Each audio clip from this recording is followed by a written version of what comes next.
afraid of the dark, are you? Don't be afraid. Come with me. Do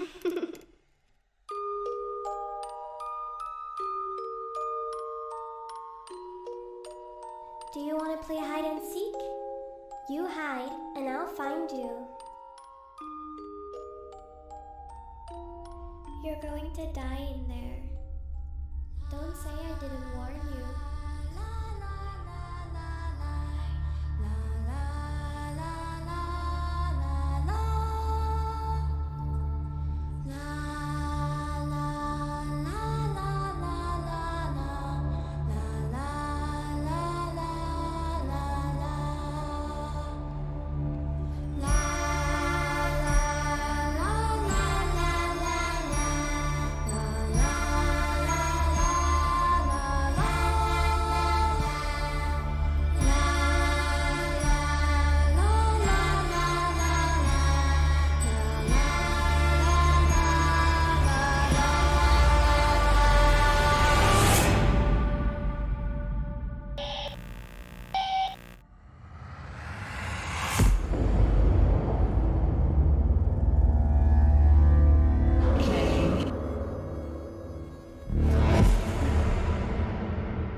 Is everyone ready?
Hello and welcome back, everybody.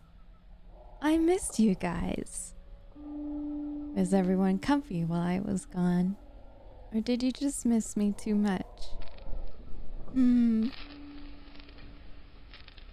Aw, I missed you guys very, very much. It's really nice to see you guys again.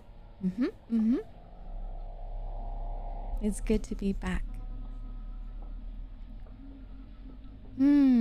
Aw, I was very nervous. I think whenever I go too long without streaming, I'm like, oh no, I don't know if I can come back, and I'm gonna be too nervous, and it's just gonna feel so weird, and I don't know if I can do it. And you know, the moment I up until the moment I press the start stream button, I get real nervous, but then I see you guys and everything is okay. Missed you guys very much. I'm glad to be back. So, let's not spend too much time outside, shall we? So welcome back, the Full of Velvet, for 3 months. Thank you. Aw, thank you, Glitched. So, where was I? I know that is a question everyone is wondering. I completely disappeared. So Volkill, welcome back. Thank you so much. And Zuana, welcome back, everyone. So I'm in the middle of, also I don't know why I'm looking so high up here. I'm actually wearing contacts. Oh, Soul, okay, Soul, hit me up in the DMs with your place you want me to send you your sticker, and I'll send you a sticker, okay? Oh my goodness. Dr. Havix, thank you so much for all that blood. I really do need it. I've been gone for so long. Thank you so much. And welcome back, Disconnected. If you've received a gifted sub from Dr. Havix, be sure to say thank you. Thank you so much for that. I really appreciate it. Thank you. Oh, and thank you so much for converting from a Prime to a Tier 1. I think it's Chatelaine. Thank you. I hope I didn't pronounce that wrong. So I'm in the middle of moving. So I think as much as I would like to be on top of things and quite, structured, which I usually am, don't be surprised if one day I'm like, oh, okay, I can't do this because I have to go and drive and see a house, or we have to like make arrangements, or... So what had happened is that I had to do a 3-hour drive one way and then 3 hours back, and I wasn't the one driving, so I got really car sick. So I ended up having to take a day or so off because I was just feeling quite awful. I get car sick really easily. So that's where I was, house hunting and trying to find a house. So that's real life things, but I do want to, in the meantime, when I can, be as focused on you guys as possible. So bear with me until I get my bearings and we find a place to settle down in. But I've also missed a lot of things from you guys. I'm so sorry. Curb has come back for the 2nd month. Welcome back. Spaghetti has gifted a sub to Soul. I love you guys. Thank you so much. The Mighty gifting 2 subs. Thank you so much, Mighty. Resub for 3 months. Steffi. Melkor with 100 bits. Draken with 200 bits. Trippy, welcome. Thank you so much for providing your blood for little old me. Thank you. Air Bronco. See, I read that correctly that time. Very slowly, so bad words don't come out. Welcome. Blue person with 100 bits. Thank you, Sleepless Cafe, for subbing. Where have you guys come from? Thank you guys so much. Welcome on in. Wait, what's happening? Eastbright, no. Wait, I don't understand. I'm like barely caught up. Is everyone okay? I missed you guys too. I missed you very, very much, but it's okay. We're just gonna read today. No one has to. Oh gosh, I'm already getting quite nervous. Thank you so much, Eastbright and Cap, for the gifted subs. Thank you so much. Welcome back, Nocturne. Proudly here for the next, well, eternity. As you should be, because you're not gonna leave as much as you'd like to. Web, thanks for the bits. Thank you guys so much. Oh, Allison Mallison as well. Oh my gosh, Allison, hit me up in the DMs, okay? I'll shoot you a sticker of your choosing. Thank you guys for the warm welcome back. I really missed you guys. Thank you, thank you. I'm always nervous leaving for too long, I think. I'm always like, oh no, they've forgotten me. They've moved on. They found a new blood mother. Yesterday was your birthday. Okay, you guys know what time it is, right? Right? Is everyone ready? Spaghetti, the one, the only Spaghetti. His birthday was yesterday. I'm so sorry for missing your birthday. I didn't know. I'm very sorry. So I'll make it up to you now. And Abuse, thank you so much for the bits. Okay, here we go. Just gonna turn the echo off, reverb up. Check, check. Oh, look, even Cornbread came out to say happy birthday.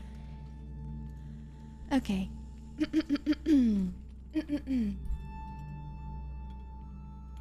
Demon, thanks for the blood. Okay, chat. You have to wish him a happy birthday with me, okay? That's the deal. Happy birthday to you. Happy birthday. Belated birthday to you. Happy birthday, dear Spaghetti. Happy birthday to you. Happy birthday, Spaghetti. We love you very much. Thank you for being a part of our community. Yay, air wiggles. I hope you had a good birthday. Aw, how do I say that? Zarpsiatsa. Thank you. Thank you for all the blood. I appreciate that. Thank you, thank you. We also have new emotes. I forgot that, oh, le croissant. Your bread. So I'll take the bread even though it's not blood. Welcome. Thank you so much. Lovely to have you. Ow. We have new emotes. We have a hemogoblin emote. What happened to Kintaro? No, don't. I don't want you to be sad again. Oh no. I'm sorry. I'm sorry to hear that. That's bad. Well, hugs. I don't want you sad. What? No. Bad news on a good day. I'm sorry, Spaghetti. Okay, hold on. Wait, I want to know this name. How come it sounds familiar? While I look this up, we have new emotes. We have a Hemogoblin emote, Anti-Sock emote. Tier 3 got their lasagna, and Tier 2 got lasagna, and Tier 3 got their good sock emote. Wait, what? The artist? What? The creator of Berserk? What? No! What? Okay, I'm here. I'm right here with you now. I'm caught up. Look, I don't know names for anything. No. Oh, that's awful. Also, Angerous Angel, welcome back. Thank you, thank you. Can we have a moment of silence for an amazing manga artist, please?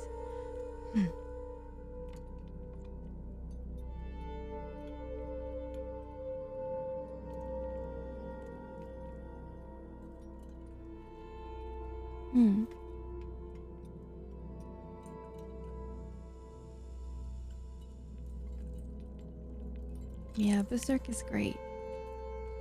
I really like Berserk. That's really sad. That's very young as well.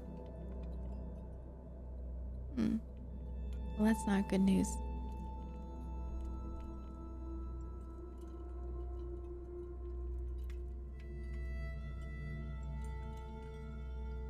Oh, I wouldn't have found out who Jenna is if she hadn't done her Guts cosplay. He brought everyone together. That's awesome. I'm really glad that everyone is coming together and paying tribute.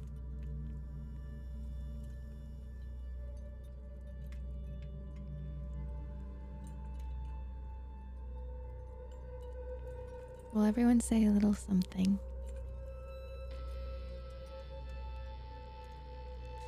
Yikes. I should have done something Berserk. I didn't know. I like literally came back to internet land this morning. So I'm very behind. Yikes. Oh, let's see. What else? Spaghetti's birthday. Le croissant is now blood-filled croissant. Welcome. Everyone give each other hugs. Yeah, can we have a big group hug? Hemogoblin hug. Use our Hemogoblin emotes with your little hands and a group hug with the whole chat, yeah? No, don't be sorry, Spaghetti. That's big, important news. It's okay.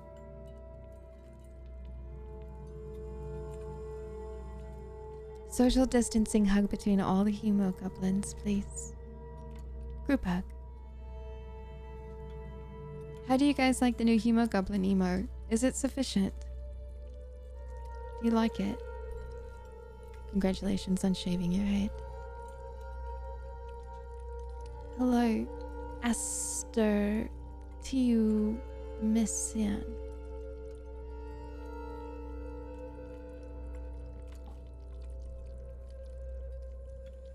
Good. I'm glad you guys like it.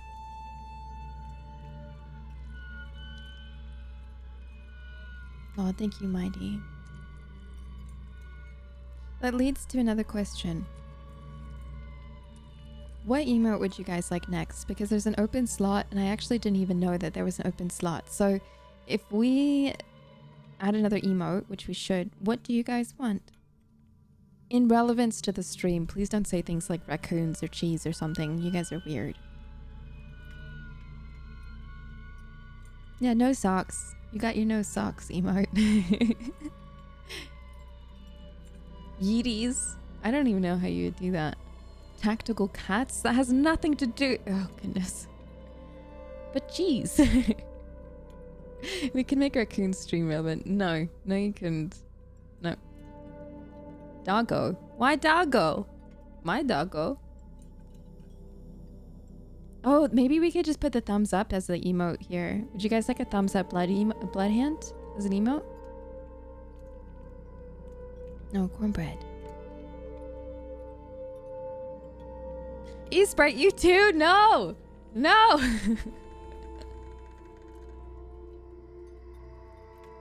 Sounds epic? Oh my goodness! Cured Omni Potentia has just arrived with a tier 3.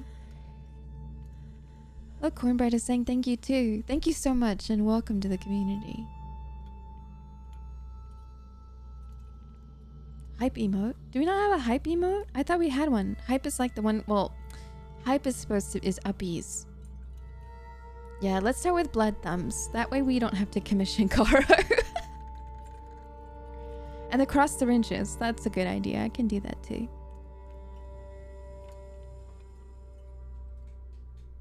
Okay, yes, that is another thing that I need to talk to you guys about. It's quite important, actually.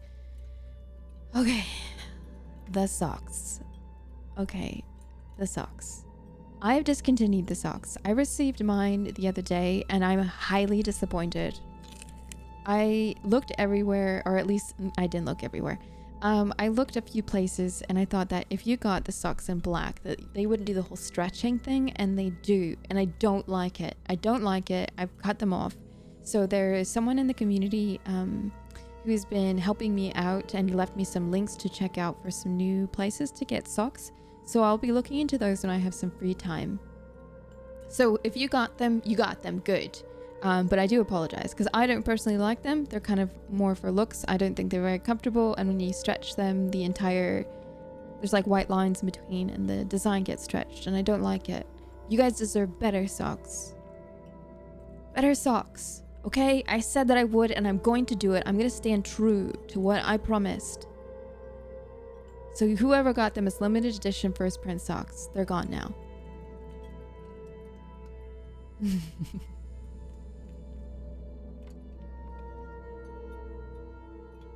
Oh, and so yeah, I was going to ask, Spaghetti, you mentioned the pillows. My pillows are still being sent, so I have been able to quality check those. And you said that they're okay. Is there any like white lines anywhere for the design, like not matching up with the black? Is it like soft? Is it silk? What is it like? Has anyone else gotten the pillows in?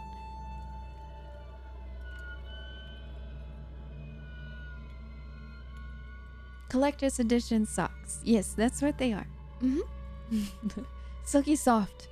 Oh, I'm so glad. Okay, I was really worried about the pillow. Like I said, I generally do not like put up stuff without testing it first. So good.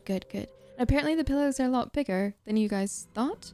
Are they big? I thought I chose the smallest one. I was almost certain. It's very soft, but there's a bit of white line at the seam near the zipper. But that's to be expected. Okay. Is the zipper black or is the zipper white? I wouldn't even know where to begin to get thigh highs. Also, I think my eyes are a lot more, like you can see where they're looking around because I'm not wearing glasses. This is weird. What? And my eyes have a tendency, like the model is like looking up in the corner and that's not where my eyes are. Oh, hemoglobin stuffy would be really cute. I can look into that. They're very nice. Zipper's white, but it doesn't detract. Okay, perfect. Yes, I'm doing scary stories. I just wanted to catch up with everyone with what was happening before we jumped in. I might have to change into my glasses midway through. So, okay, so let's read some stories. Here's the kind of thing that I'm a little bit worried about. I'm kind of getting a little bit tired of looking at... Also Adept, I'm glad. Kara did all the emotes and I think they look amazing. I'm getting a little bit winded of finding stories, creepypastas and stuff, and no sleep, because they generally end up all being quite the same. And no worries, Kindle, you have a wonderful evening. They end up being the same. And I know that there's an issue with copyright when you read a book on stream. But I'm gonna risk it. I'm gonna see what happens because I've seen a lot of other people just read books. And I know that you generally don't. It's kind of like similar to DMCA with music. But I bought these books and I got it on Kindle and I was like, okay, they're short stories. Maybe it's okay to read them. I don't know. And if it's not, then I'll deal with the consequences. But, I just want to read something that's an actual like story by an author that knows how to write. You know what I mean? I mean, yes. So the rules are if it's like pretty much over like 60, 70 years old, it's fine. But these are like new books. So, no, we're not going to read Harry Potter. No. I actually want to try doing CSPS. I always thought they were a little bit boring, but we'll see. I'm just going to try it this one time and of course give credit to the author, but I could still get in trouble. I don't know, but I'm just going to risk it for today, I think. Hi, Genius, how are you? Yeah, so I think creepypastas and No Sleep is definitely hit and miss, and it's kind of like I want higher quality stories. So okay, so let's get to the stories. The options are, which I think I already know which one I want to pick. Okay, hang on. Where are they? Where? Oop. Let me put you guys over here, yeah?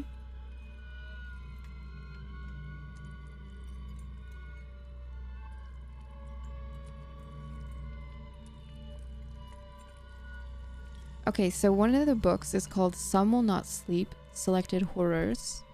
Another, how is there a fly in here? Like, my window is closed. How did you even... I don't even... how?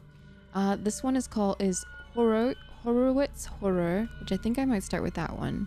Because I think this author writes a lot of short horror stories. And then we have Gutted Beautiful Horror Stories, which is an assortment of short stories from different authors. So we could try that first, I think. Yes.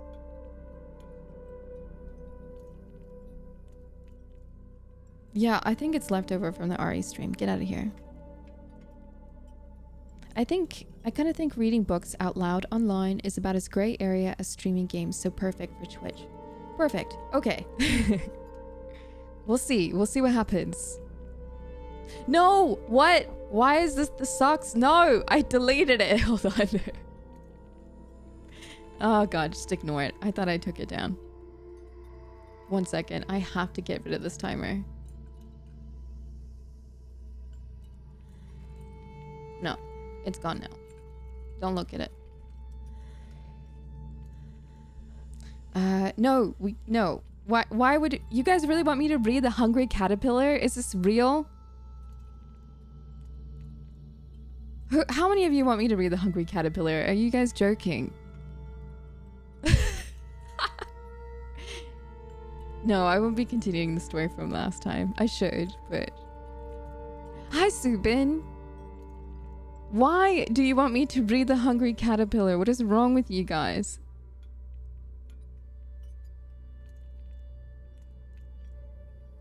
Okay, read, okay, let me Google. Read Hungry Caterpillar online. God, you guys, I swear. A Very Hungry Caterpillar slide share. This is ridiculous. I'm doing this and then I'm getting back to stories, and if anyone gets mad at me, I'm blaming it on you guys. God. Why? Okay, we're doing this quickly. Quickly. God, here I am, like, I put time into trying to find scary stories, and you guys like, can we read The Hungry Caterpillar? We just go the fuck to sleep? Okay, Con. Okay. Oh, God. Jesus, you guys are so high maintenance. Where are we? Where is the room?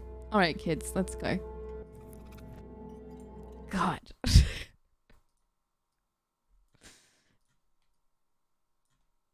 Let me put on the scary music. If the music's too loud, just let me know. Do a super spooky... You want me a spooky reading of The Hungry Caterpillar? Oh, yikes. Okay. Alright. Here we go. Oh, Nocturne! Thank you so much for picking up some apparel. Naturally, gotta be properly decked out for the occasion from here on out. Also, Blue Edition. I hope you like your apparel. Thank you so much for that. And Saki Bomb! Hi, welcome back. Alright, here we go. Welcome to the hungry... I can't. Okay.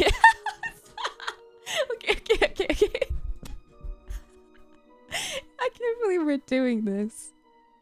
Okay. Welcome to the very hungry Eldritch Caterpillar by Eric Carle. Thank you for giving that sub to Leela. Let me turn off the bottom 1 second. Movie seats. In the light of the moon, a little egg lay on a leaf. One Sunday morning, the warm sun came up and pop. Out of the egg came a tiny and very hungry caterpillar. Dorothy, thank you so much for picking up all that apparel. I hope you enjoy. He started to look for some food. I am so hungry. On Monday, I'm gonna wait for the next. Oh my god, I love you guys. On Monday, he ate through one apple. Hi, Mide. Okay. I'm taking it seriously. Hi, Mide. But he was still hungry. On Tuesday, he ate through 2 pears. But he was still hungry. On Wednesday, he ate through 3 plums. But he was still hungry. On Thursday, he ate through 4 strawberries, but he was still hungry. On Friday, he ate through 5 oranges, but he was still hungry. On Saturday, he ate through 1 piece of chocolate cake. 1 ice cream cone. 1 pickle. 1 slice of Swiss cheese. 1 slice of salami. 1 lollipop. 1 piece of cherry pie. 1 sausage. 1 cupcake. And 1 slice of watermelon. That night, he had a stomachache. The very hungry caterpillar then ate through 1 green leaf. He started to feel better. Now the caterpillar was no longer small. He was a big, fat caterpillar. And in case you didn't know the difference between little and big, you can see little on the left and big on the right.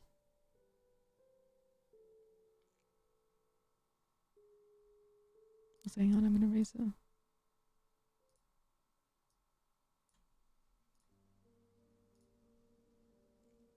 Can you guys hear the piano?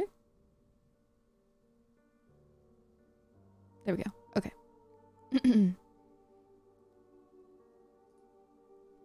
He built a small house called a cocoon around himself. He stayed inside for more than 2 weeks. Then he nibbled a small hole in the cocoon, pushed his way out, and a beautiful butterfly. The end. That's your fucking story. Are you happy? You good? Are we good?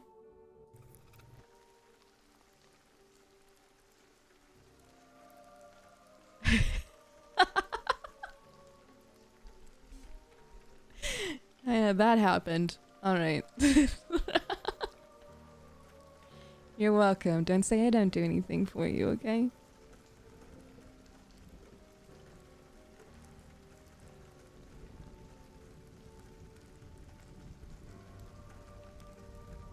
love you, Supin.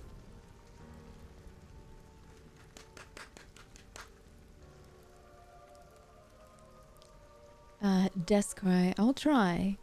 Astros! Welcome back! My cute little friend. How are you? I'm not gonna read you Thomas the Tank. No, that is where I draw the line. I would rather put on socks. Maybe, never mind. No, I wouldn't, but close. Very close. Hey, Iggy, thank you so much. Thank you for the bits. Oh my god, we're not going there. Hi, Astros. Go follow Astros. He's a cutie. Okay, is there a Thomas the Tank Engine creepypasta? Because I will read that. Is that real? I want to read that. Also, is the music loud enough? Sure, if you'd like me to read children's stories in horror fashion and you guys enjoy it, I don't mind. That was fun. With 100% confidence, probably. Thomas for next time. Okay, I agree. No, we're just reading, Astros. It's okay, it's okay. Aww, Saint, thank you so much for all those bits. I appreciate that. We'll get to the real stories now, okay? You guys ready? Okay, let me move you guys over here.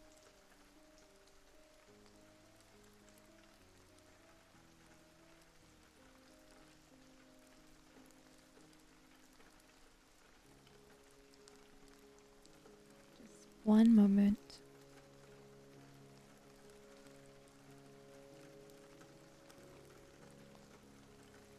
Okay, I will start with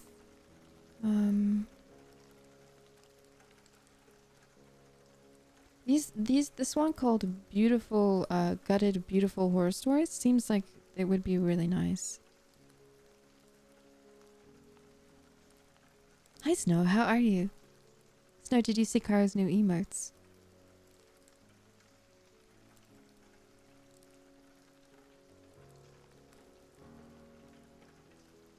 I'm looking at, there's a bunch of small short stories, so I'm just gonna pick one. So you guys get comfortable, give me a minute, and then we'll start.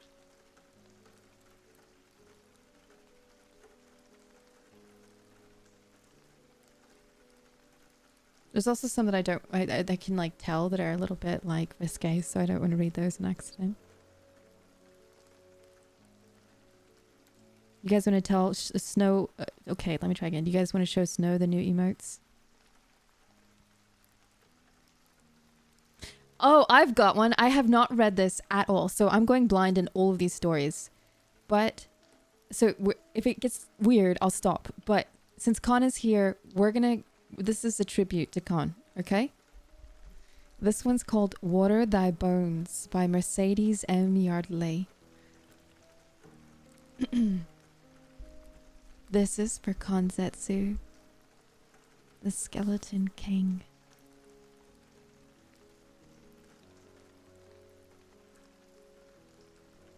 You guys ready? Like I said, we're going in blind. Also, these are a little bit long, so today's long story day. So put me on in the background, relax, work on some other things. I'm here to entertain your ears.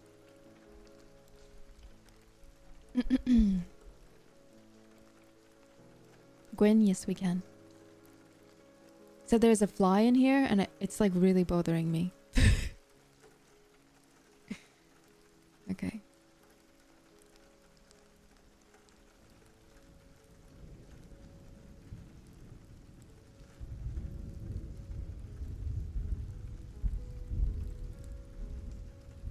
Okay.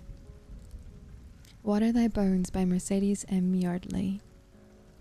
There's a loveliness to bones. Their shape. Their weight. Their strength and fragility. A body uses them to run. Uses them to stand timidly against a wall. They hold a person upright if they're working correctly. They're a framework for an entire system. a complete body, and the significance of that is very nearly overwhelming. Yet, at the same time, bones are so exceptionally frail. They can be broken, sawed through, pulverized, bleached, painted, kept, valued, destroyed, remembered, taken. Oh yes, they can be taken, while the victim still hangs on them, a skinned sack of meat. Veins still connect. Blood still carries oxygen back and forth like it's a precious thing. And at that point, it still is. That's when their beauty becomes something real. When bone is exposed to the air for the first time and the marrow gasps as it breathes in deep, the rest of it, the tissue, gristle, and muscle, is pulled away, and the skeleton is allowed to be free. That's the part of Mitchell Harrison I like the best. I'm gonna give you guys a warning if you guys don't like gore. This is not the story for you. So heads up. Peeling away the stinking red refuse and letting the white parts glitter and shine through. It's the most awe-inspiring kind of birth, the most natural. Give all of us time and nature will do it for us. But sometimes nature needs a push. Nikolai was strong, a beautiful thing. She suffered from pain that pressed behind her eyes, like defilinums, but she still got out of bed and moved around the world as living things do. Her tongue was red and her eyes the warmest of browns. Eyes you could fall into. Dark skin, smooth as butter. It invited the unwanted stares and hands of men and women everywhere she went. At least it used to, until she started. I'm gonna skip the line. It got sexy. You're so lovely, Nikolai, friends told her.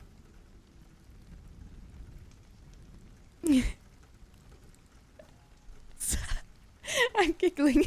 Sorry. I'm taking it seriously, I promise.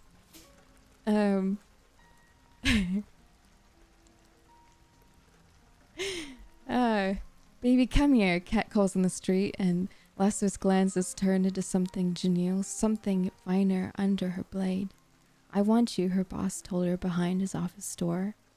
He was one of many, simply another person abusing authority. A gorgeous woman such as yourself should never be lonely. I never am, she replied, but her whispers disappeared under the sound of fabric.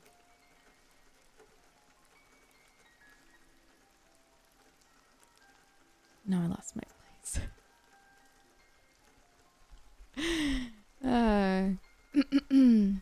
Never lonely. Never, never, never. Fabric can be rent, and so can skin. But at least she made the choice this time. Pried under the coating, saw what lay underneath. She wasn't simply her face or her skin or the smooth island accent of her words. She was herself. Nikolai. She was what ran under her skin, not merely the features built out of it. She wanted somebody who would love her from the inside out. The first time Michael saw Nikolai, he stopped and stared at the aggressive way her skull pressed against the paper-thin skin of her face.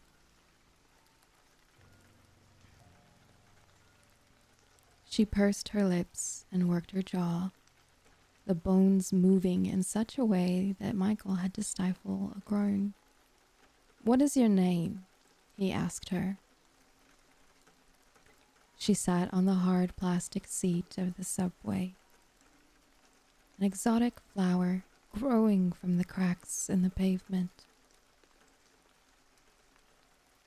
He stood next to her, holding loosely to the straps above. "Trudy," she said, not meeting his eyes.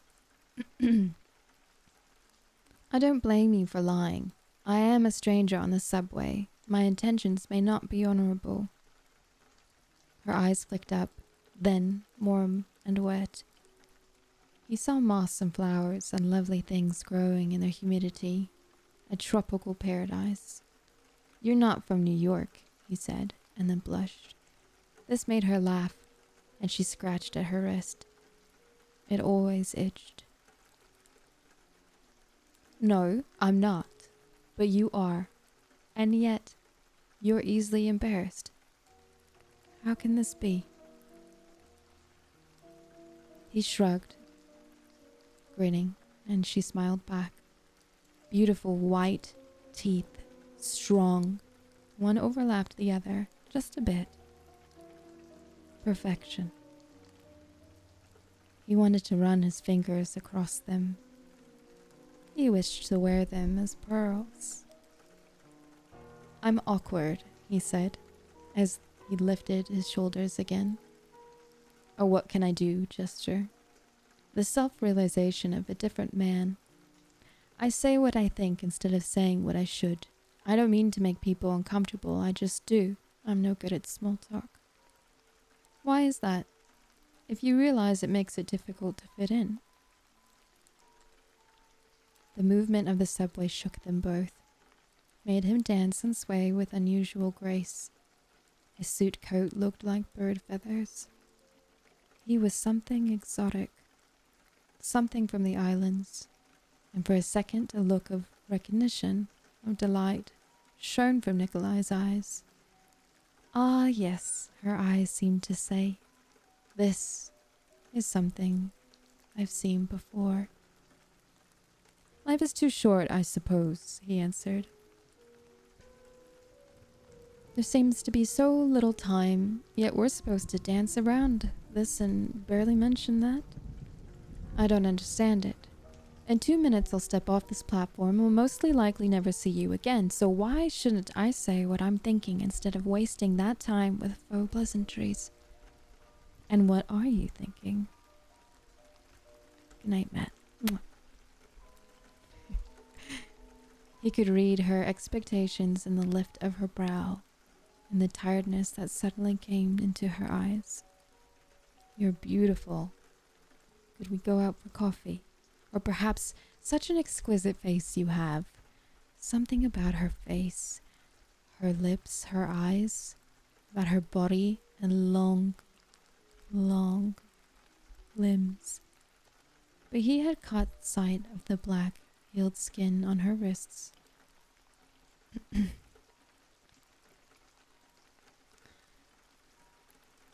Under her bangles, and when her shirt fell off her shoulder just a bit before she automatically pushed it back up, he saw the fresher wounds there.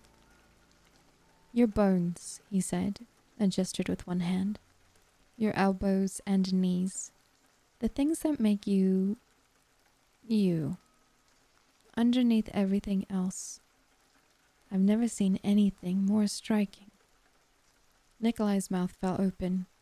The subway stopped and Michael was gone in a flurry of suit coats and umbrellas, moon boots, and patchouli. Nikolai stared at the floor for the remainder of her ride. That night she took a razor blade to her inner thigh, and the cuts were heartless and shallow. They had coffee at a safe, generic, neutral spot. Nikolai thought about discussing the weather, but Michael had no interest in such niceties. "Did you ever break your leg?" he asked. "You have a slight limp." This guy really likes bones. Interesting. She had indeed broken her leg a few years ago skiing, she told him. An island girl on skis is just as tragic as you think, she told him. And when he laughed, she saw the fillings in his teeth. It made her heart hug close, just a little. When you are dead and gone, he said, they'll look at your skeleton and be able to see that break. How it healed itself over. People will hold your bones and wonder, what caused it? Running from a predator, perhaps? Or something that happened as a child? No, it didn't heal correctly for that. It must have happened when you were a strong adult woman. I bet they wonder. I bet they speculate. You'll give them pause and joy and something to puzzle over. That date would be over very quickly if that were me. Michael talked so tenderly, so gently, of strangers holding and caressing her bones. It nearly made her frown. It made her want. And she wasn't a woman accustomed to wanting.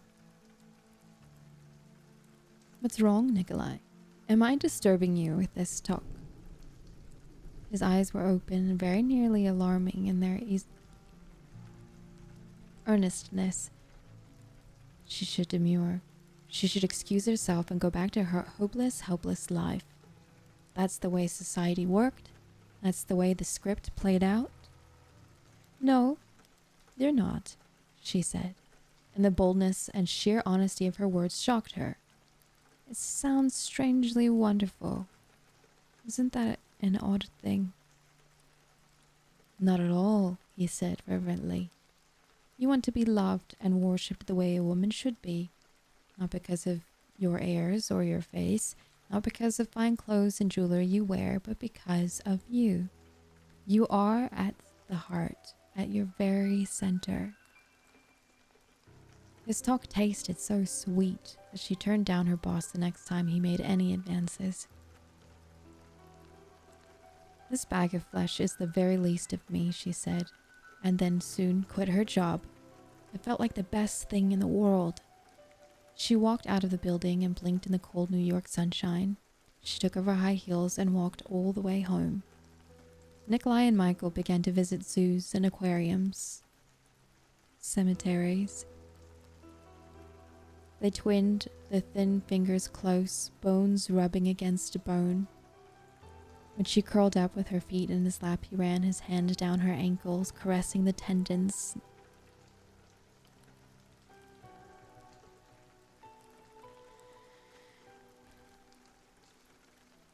I'm pausing because I'm reading and then they do it.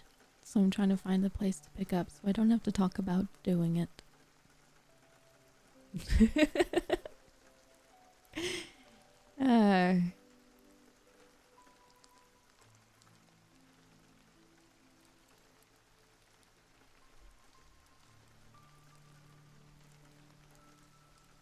I'd say so. I don't want to read about them doing it. I don't even think I can do that anyway. So you're saying they bone? No. Oh my god.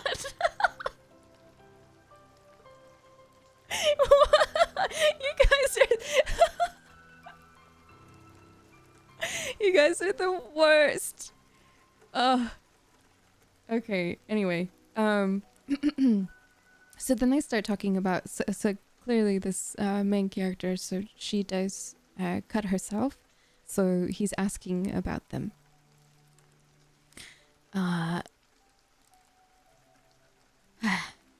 She drank the entire glass of water without pausing and then held the cool cup to her cheek. What? The words really did fade away. Then because she simply didn't know what to say. Beauty is a curse, perhaps. Although that sounded so terribly arrogant. More importantly, it wasn't what she meant. I hate all of the trappings of being human. Didn't make sense either, although it was closer. I want to scrape it all off and be free. That was the closest yet, but it made her feel quite mad and restless inside, even as the thought thrilled her. So instead, she sighed, and that was the best she could do. Sighed and fluttered her hand to her scars uselessly. She shook her head and searched out Michael's eyes. They blazed. They contained passion and desire and exquisite care, and something so akin to purpose that Nikolai's breath caught in her throat with hope. You're trapped by something that covers you. Beauty, yes, but it's like a cold, wet blanket draped over your true self. There's something superb inside. The true you. But it's shrouded in fluff and perfume and bubbles. Is this how you feel? Nikolai felt something move deep within her bones. Her marrow uncurled and stretched. Something bloomed. It felt like hibiscus. Yes, she whispered, and her voice didn't shake. It felt alive. It climbed from her throat and wound around Michael's hand, searching for sunlight. Beneath your skin, which is indeed fine, and subconscious layers of fat, there are veins and ropes of nerves, meat and muscle. All of this excess, so much bloat.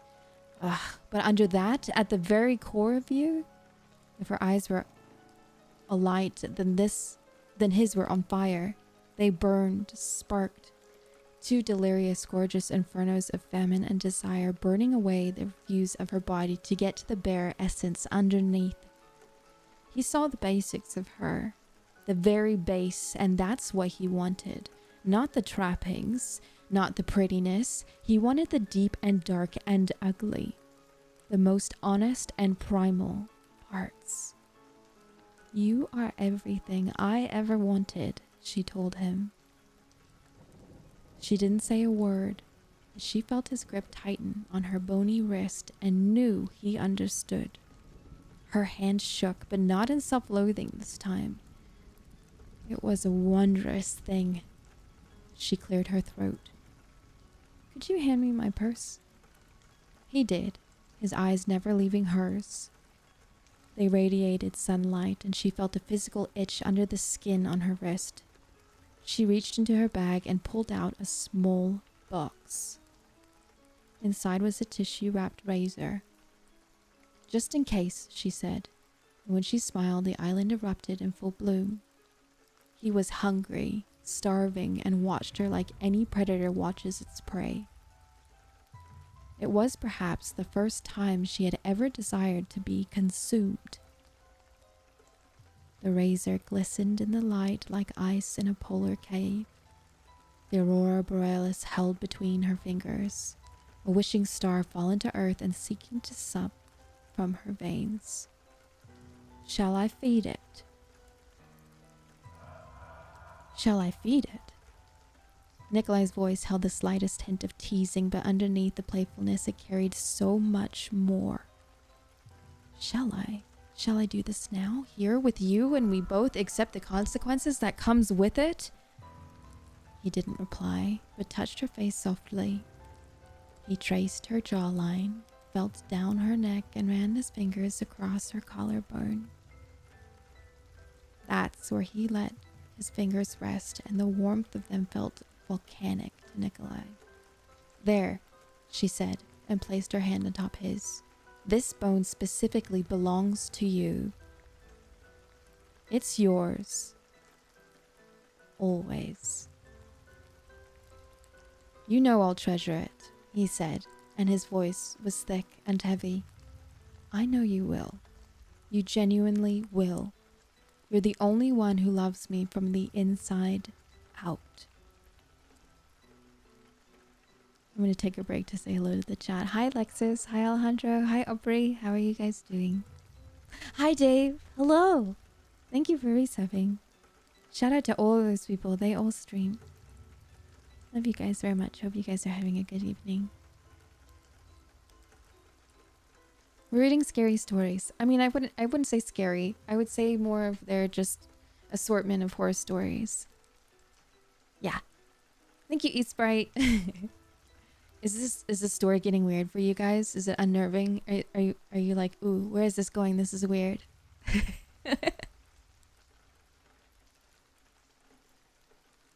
Oh, Studio, thank you so much. I really appreciate that. Thank you. I actually never thought bone fetish existed, but yeah. Yeah, here we are. I bought this on Kindle. This is called Gutted, Beautiful Horror Stories. Welcome back, Sir Salamandra. Welcome.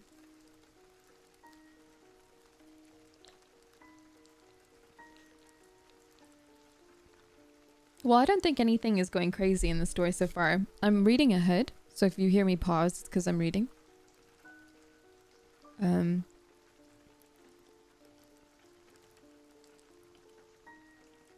I think what I'm reading so far is that she's kind of accepting.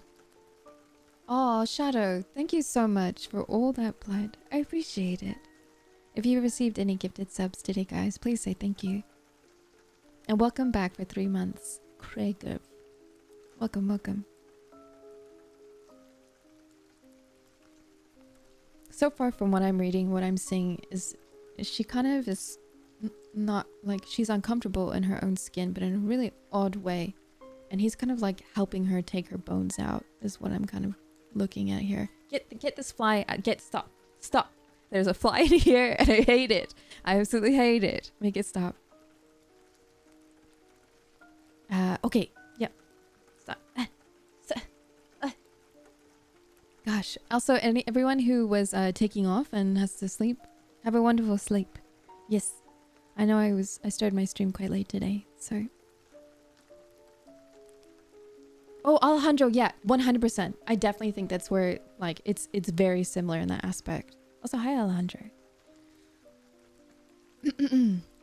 But I will warn you if you guys, like, story warning, about, like, cutting and gore. So, I'm only gonna warn you now. Anyway. The first cut went deeper than planned. The blade ice cold and giving her that momentary instant of surprise.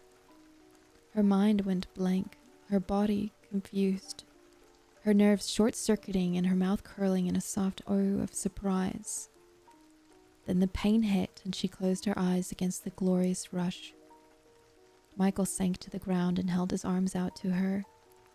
She crawled into his lap and he wrapped himself around her, blood soaked into his sweater. "Are you all right, my love?" he asked, and her lips curved in response. "I have never felt so alive," she answered. No holding back, no fits of guilt or shame, of wondering how she should hide, of cradling her head in her bloody hands and sobbing. She only felt excitement. She spoke so softly that he leaned forward to hear her, but with such love that her words reverberated through him. Wow, I think they're really, like, going into how he's, like, taking her bones out. This is pretty cool. Good night, Sophie. I hope you have a very good sleep. It's almost over, by the way. She was fading fast and her voice nearly gone, and Michael helped her go deeper in discovering the cosmos and Garden of Eden hidden away all of these years. Before the light in her eyes went out, she wanted to see everything, to see the value and gold hidden at every center. "Hang on just a little longer," he said, and worked furiously until lilies spilled, orange and gray, and vines and all of the flowers she had ever seen. Ceres bloomed furiously, reminding her of the moon at night. "You make me feel so not alone," she said, and then the veins overtook her, covering her frail neck, twisting into her mouth and twirling over her eyes. Petals bloomed and fell. Michael was left holding something delicate and wonderful, beautiful from within as well. Oh, and here we go. Why are you not working out with Peachy? Look. Ugh. Listen. Okay, so I messaged Peachy because I wanted to exercise, and I was like, dude, hell yeah. Yeah, I don't mind. And then I realized that I'm supposed to stream today, but I didn't say anything, and I'm not about to, I don't know. I messed up. I was supposed to stream much earlier and I didn't. Chloe, look. Chloe Ting can wait. I haven't streamed in like 4 days. Okay? I will work out with you like tomorrow. I'm sorry. I have to stream. Look, guys, do you want me to cut the stream off right now so that I can go exercise with Sophie? Is that what you guys want?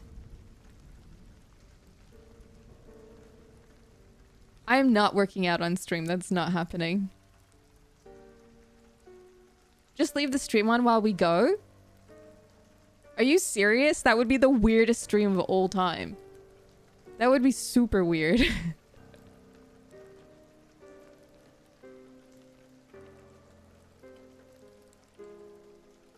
With this background. It would make 0 sense. People would come in and I'd be like, one more. And there'd be like the piano music and people would come in like, I don't know what's happening. Hi, Luke. Oh my god. Okay, wait. How long is Chloe Ting? I'm kind of contemplating doing this. What do you guys reckon?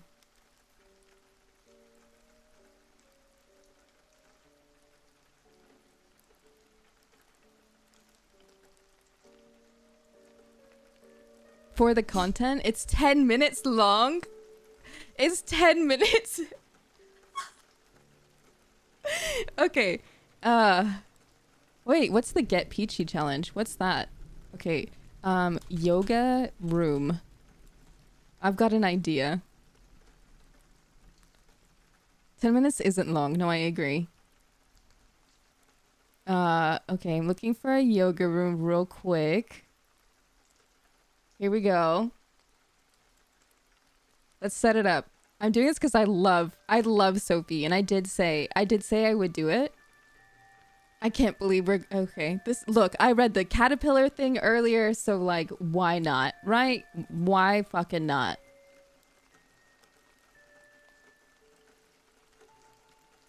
Oh boy. Okay.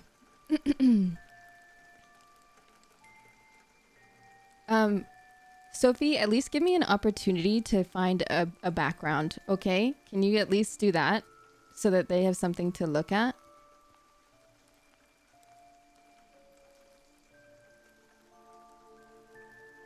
This is such a weird stream. This background is perfect. You want me to do it here? Oh my god! Fine! Thank you so much, Derek, for the bits. Okay, hang on.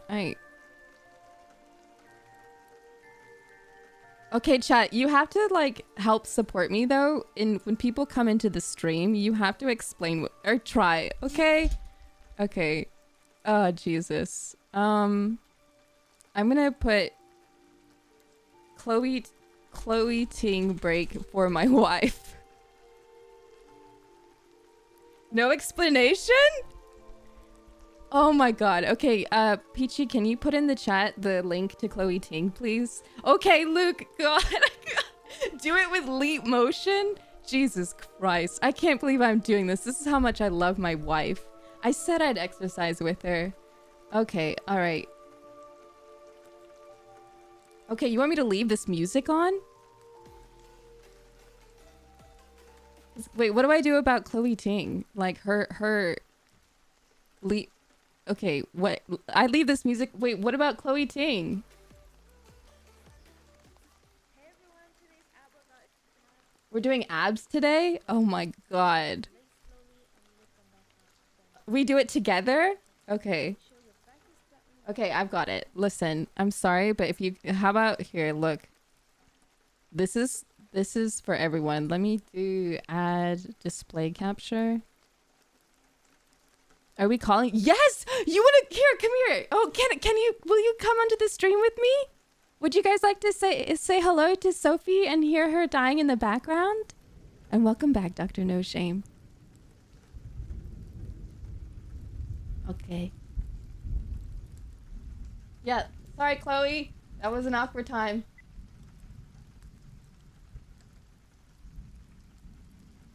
Yes, okay. All right, where are you?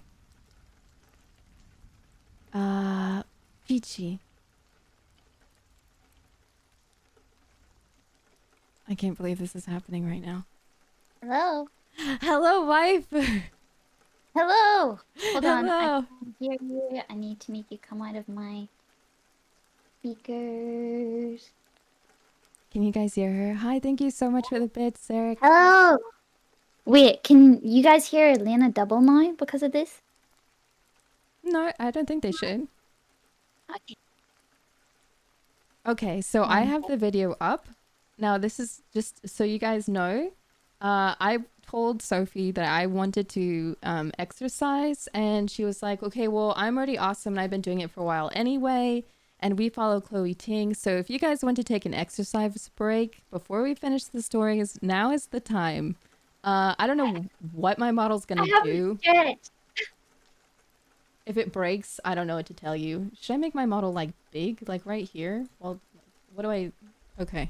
Big model, big model. Big model. Okay. I can't believe we're doing this. What the? This is the weirdest shit, but only for you. So sorry. Don't You know, whenever I rated you, I said to chat, I said, listen, Layna's reading a story, so don't interrupt her, Go okay? Vampire Queen. Okay, well, this is definitely interrupting, but in a good way. I'm impressed by the adventures of today's stream. I feel like should be rewarded. Thank you so much. Okay, let's see. Oh my god, is that your mom? Is your mom in here? Your VTuber mommy? Oh, Clea? Yeah. Yes. Hi. You're amazing. I like you a lot. Hello. Okay, I'm gonna stand. Are you gonna watch the stream or do you want to play it at the same time? Let's play it at the same time because if I play the stream, then I think they'll hear you from my microphone. Okay, so let's go 44 seconds. 44 seconds. Okay, 44 seconds. I haven't stretched. If you stretch a little bit, like make sure you don't hurt yourself. Maybe do a little bit. Okay, let's see if I can stretch on the screen. Okay, wait, I gotta move the chair. My model's gonna go berserk. I like Clea. She's a very good artist. Go follow her. She streams. Most of this is like on the grind. It's okay. I tried. I'm trying. I'm on the floor now. Hi. Are we ready? Okay. Oh, you know, for the record, just so everyone knows, we used to do this all the time last summer, didn't we? Yeah. Last summer we did this like every day together. Yeah. And now we're gonna do it again because I need to get fit. Okay, you guys, if you're in the stream. Hot girl summer, let's go. Hot girl summer, 44 seconds. Are you ready? Yeah. Okay, 3, Coming down. 2, 1. Hey, let's do this. Come on, Chloe, our queen. Ah. The first exercise is leg raise crack. Lower down the legs slowly and lift them up. This is so awkward. Make sure your back is on the ground when you lower the legs down. Don't Yes. You know, I've been doing this every day for a while, so it doesn't hurt so much anymore. This is the first time I've worked out in a million years. No waste time here, guys. We are going straight to reverse crunch. With an You got this, Layna. make sure you are engaging with the Lift those hips. Why is my life? Ah. You got this. Hot girl abs. Hot girl summer. Hot girl summer.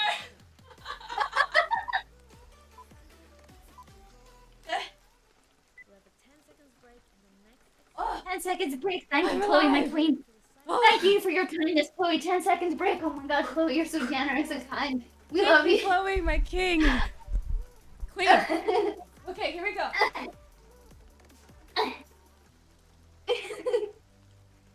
Ow. Fuck. I suffer for the abs. Abs. My girl.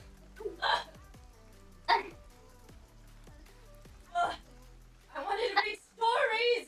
Jump into Carl's body. Bring your knees Uh. close to the opposite elbow as possible. Oh my god. And cycle. Ow. I keep banging into my furniture.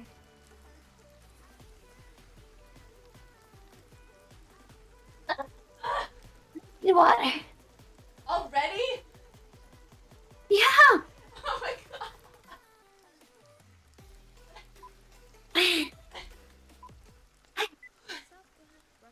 Oh, this is my favorite one. It's so easy. Best one. Russian twist, let's go. Thank you, Chloe, my queen, for 10 seconds break. Oh, I've got an idea.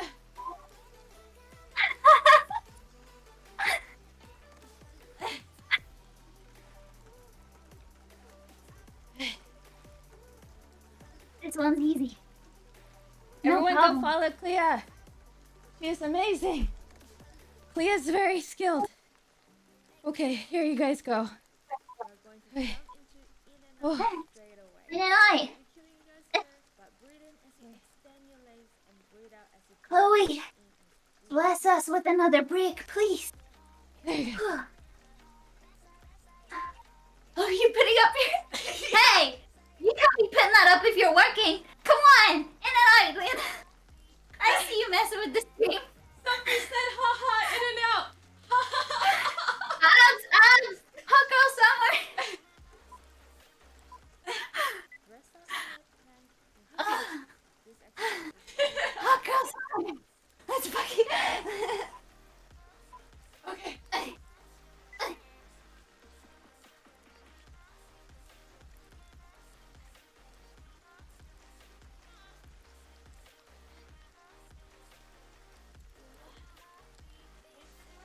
Together like this. Ow! My abs hurt. now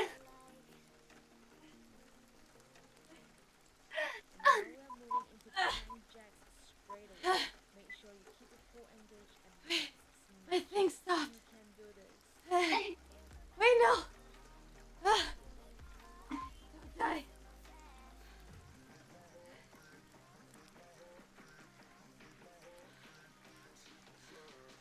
Hold on. My thingy broke. Can I take a second?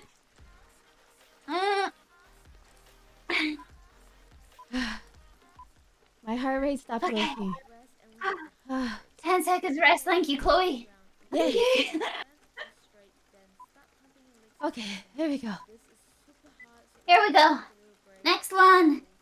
Go. Flap the little armsies.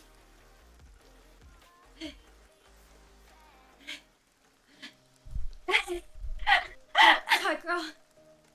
Hot girl, somehow. You got this. Hot girl.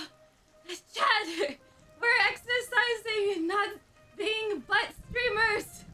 Get ready for crunches next. No, Those abs I don't want that. are Please. Come on. Flap those armsies. What has the stream turned into? Oh, Hey, what? nothing. It's dying. I couldn't understand anything you said.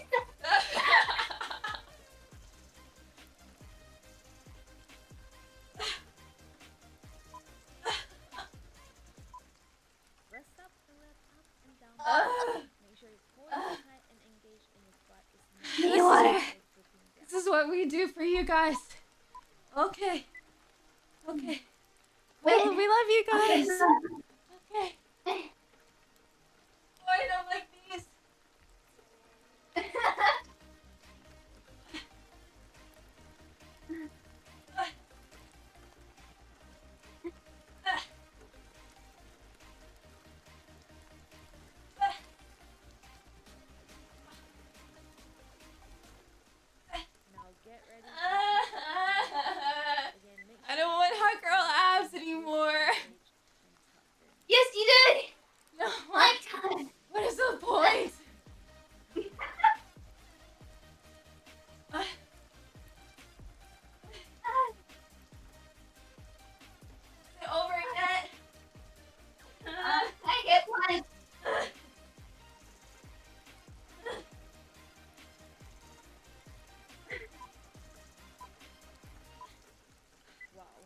little girl and Uh, both Thank you, Thank you, Chloe. Chloe.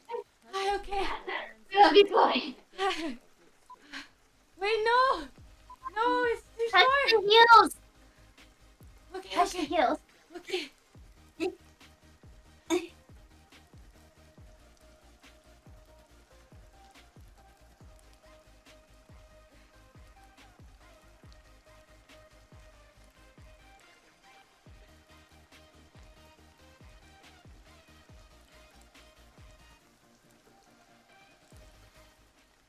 straight away Bicycle we crunch. full crunch. I What? am really pushing Are we you guys, done? but we are almost done with the workout, guys. Uh, Please go. I want to read again. Crunch. Easy. Easy, easy. Lemon squeezy.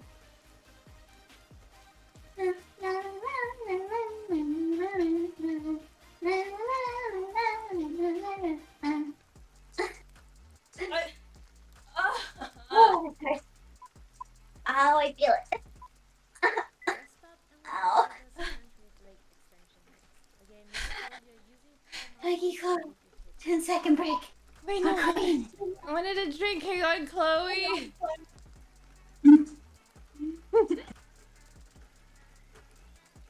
Always says no water. Only Hey, guys. abs.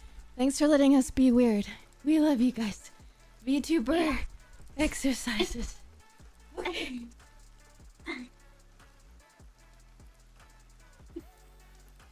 You don't break a promise.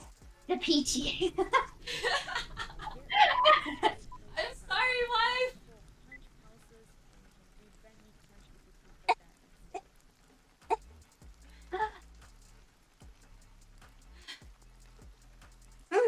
instead. Fuck. Ah.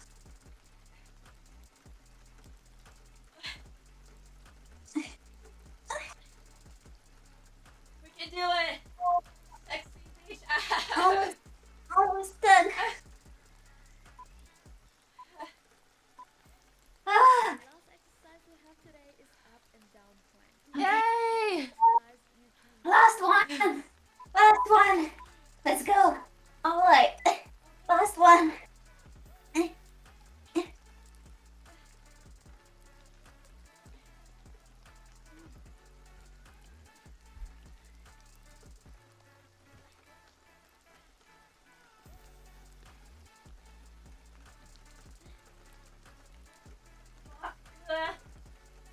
I'm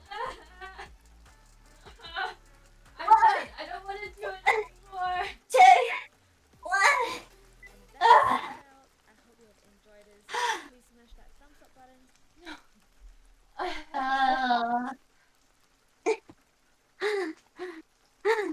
We did it. No, you, High five. you,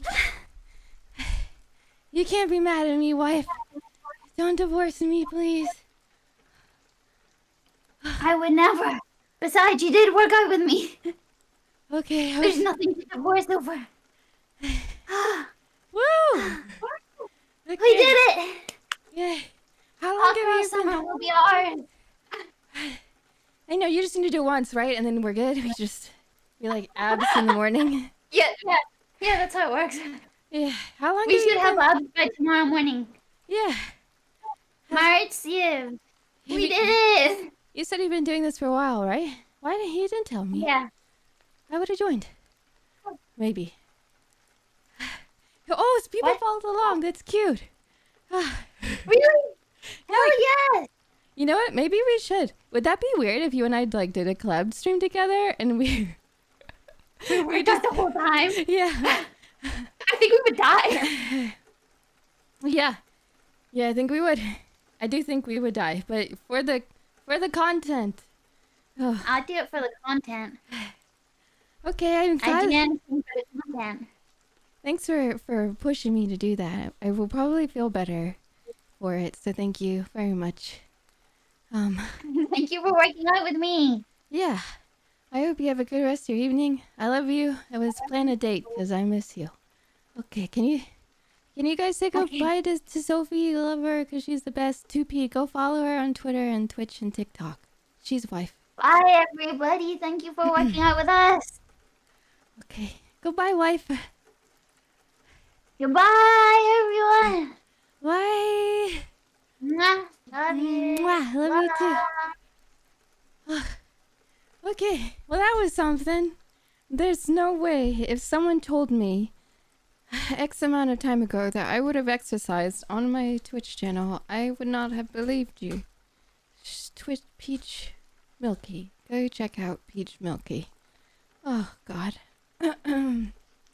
What about leg day? I think it goes out. This is weird to have this on my screen. Excuse me. Let me turn that off. What am I saying? What's the question? Oh, she goes through various parts of the body. So I guess today was abs. Hi, Colt. Can we get a shout out for Colt? He's really awesome. Am I good? Yeah, I'm good. I don't exercise very often. I used to a lot. And then Sophie and I actually, we'd call each other on Discord and we'd work out together just like that. So this is new. This is a new step in our relationship. Woo! Okay. Let's not talk about that and delete the VOD. Of course. Please go check out Colt. He's really awesome. But your model's lazy as fuck. Yeah, I agree. My model's just like, I'm going to sit here. Hey, Esther, thank you. And Zozo, hi, welcome on in. Awkward time to come in. Hi, Zozo. Can we get a shout out for Zozo? Hi, guys. Welcome. Welcome on in. Hello. You know what? I'm gonna do this to give myself a little break.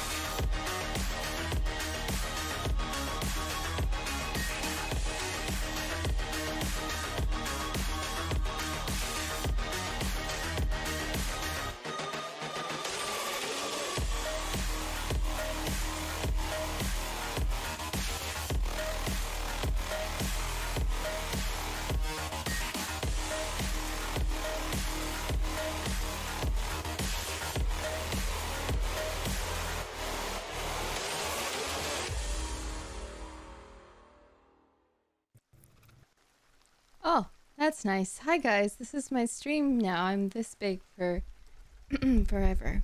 Hi. Hello Zozo. Mwah. How are you? Now you need to add fitness to that intro. I can't believe we just did that. Thank you so much for the bits and the subs. Welcome Zozo. I promise when I get tracking I'll do that. We gotta get a 3D model for Sophie so that we can do that together. Okay, fine, I won't delete the VOD. Fine. Goodness. Fine. Today is such a high maintenance stream. Like first I read The Hungry Caterpillar and then you guys wanted Thomas and then I exercised because my wife demanded it and... goodness.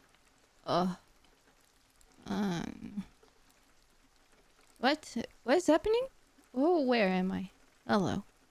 Okay, we read one more story. I'm tired now.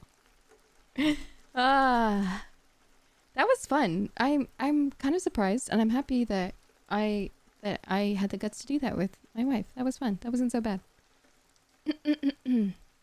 Oh, where'd the chat go? There you are, Draken. Thank you so much.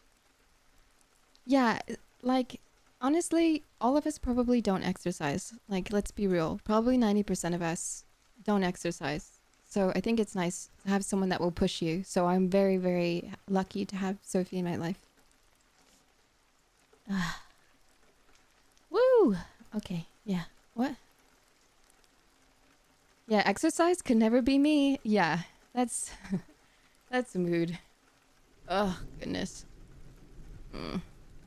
One story. That's all I got in me. One story. Or we can just not. I could just be like, bye guys. Okay. The Mighty Mashi, hey, you have a wonderful sleep. Thanks for hanging out today.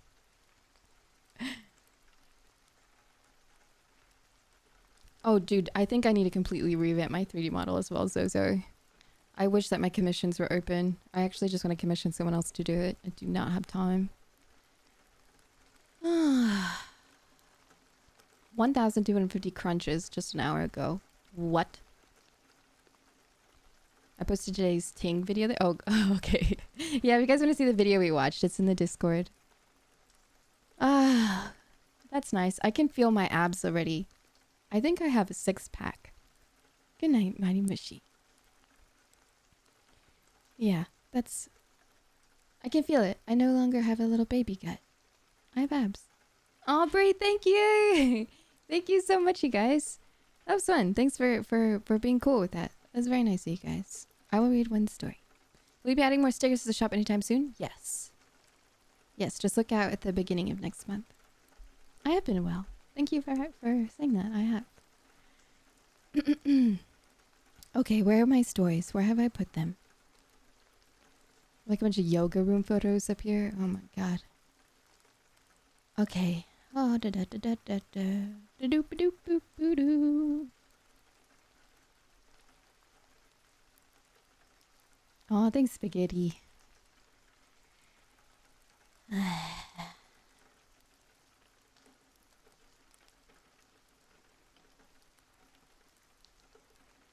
Oh, let me put the thing back on. Okay. Okay. Let me overlook. Oh, no, what's the word? Overlook. Let me look over these stories real quick. You know what, Alejandro? Get the just.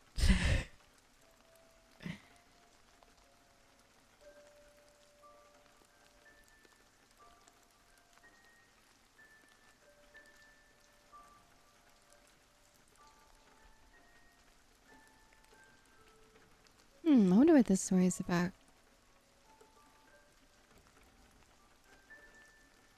Okay, we'll read this one. I think it's about a haunted bath or something. I don't know.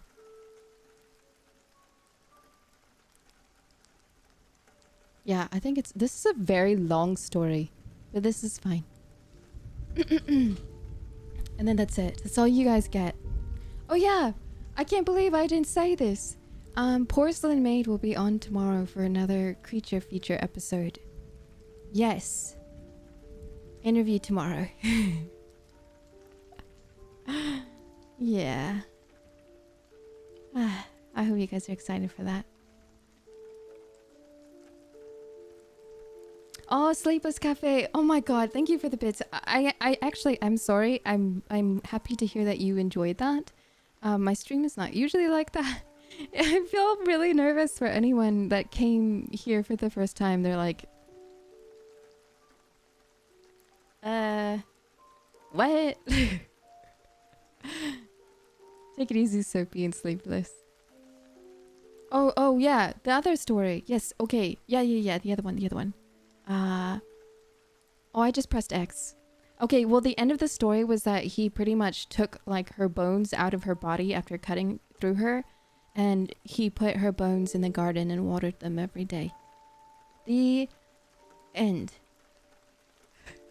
If this is your first stream, today's a bit of a crazy one because I've been gone for a while, but I do think that you'll enjoy your stay if you come back.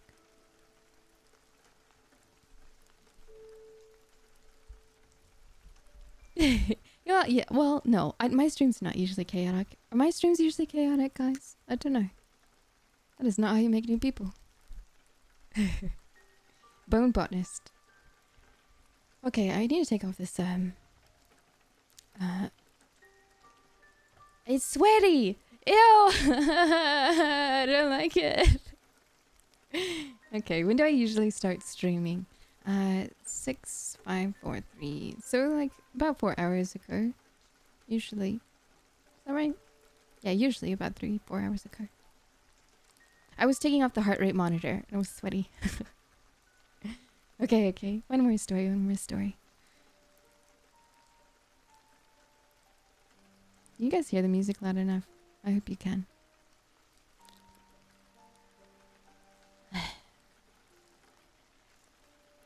Okay. This is a freaking long story, but I'm going to try.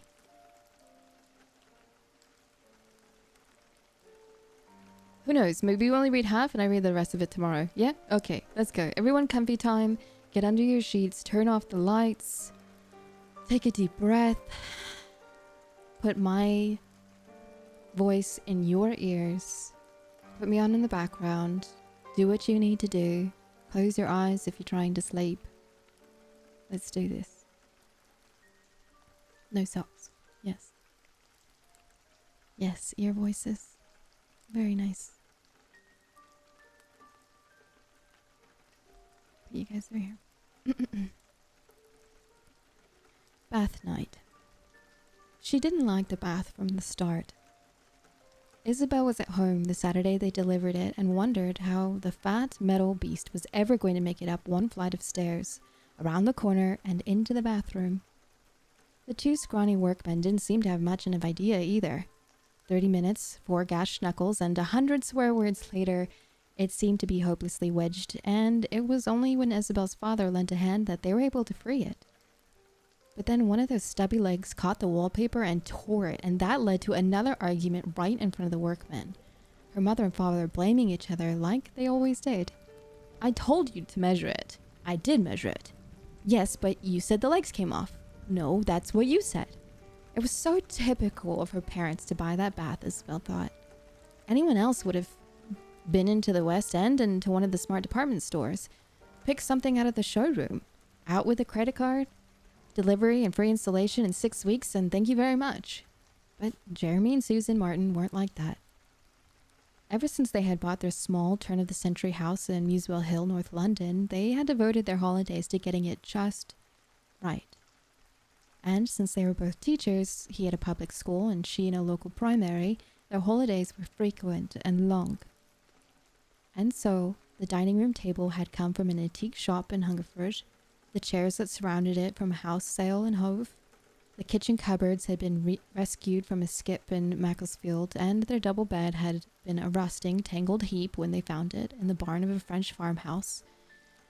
So many weekends, so many hours spent searching, measuring, imagining, haggling, and arguing. That was the worst of it. As far as Isabel could see, her parents didn't seem to get any pleasure out of all of these antiques. They argued constantly, in the shops, in the marketplaces, even at auctions. Once her father had got so heated, he actually broke into the Victorian chamber pot that they had been fighting about, and of course he had to buy it anyway. It was in the hole now, glued back together again, to the all too visible cracks and unpleasant image of her 12-year-old marriage. The bath was Victorian too. Isabel had been with her parents when they bought it, at an architectural salvage yard in West London. End of the last century, the dealer had told them. A real beauty. It's still got its own tops. It certainly didn't look beautiful as it squatted there on the stripped pine floor, surrounded by stops and washers and twisting lengths of pipe. It reminded Isabel of a pregnant cow, its great white belly hanging only inches off the ground, its metal feet curved towards, splayed as if unable to bear the weight. And of course, it had been decapitated. There was a single round hole where the taps would be, and beneath it an ugly yellow stain in the white enamel where the water had trickled down for perhaps 100 years.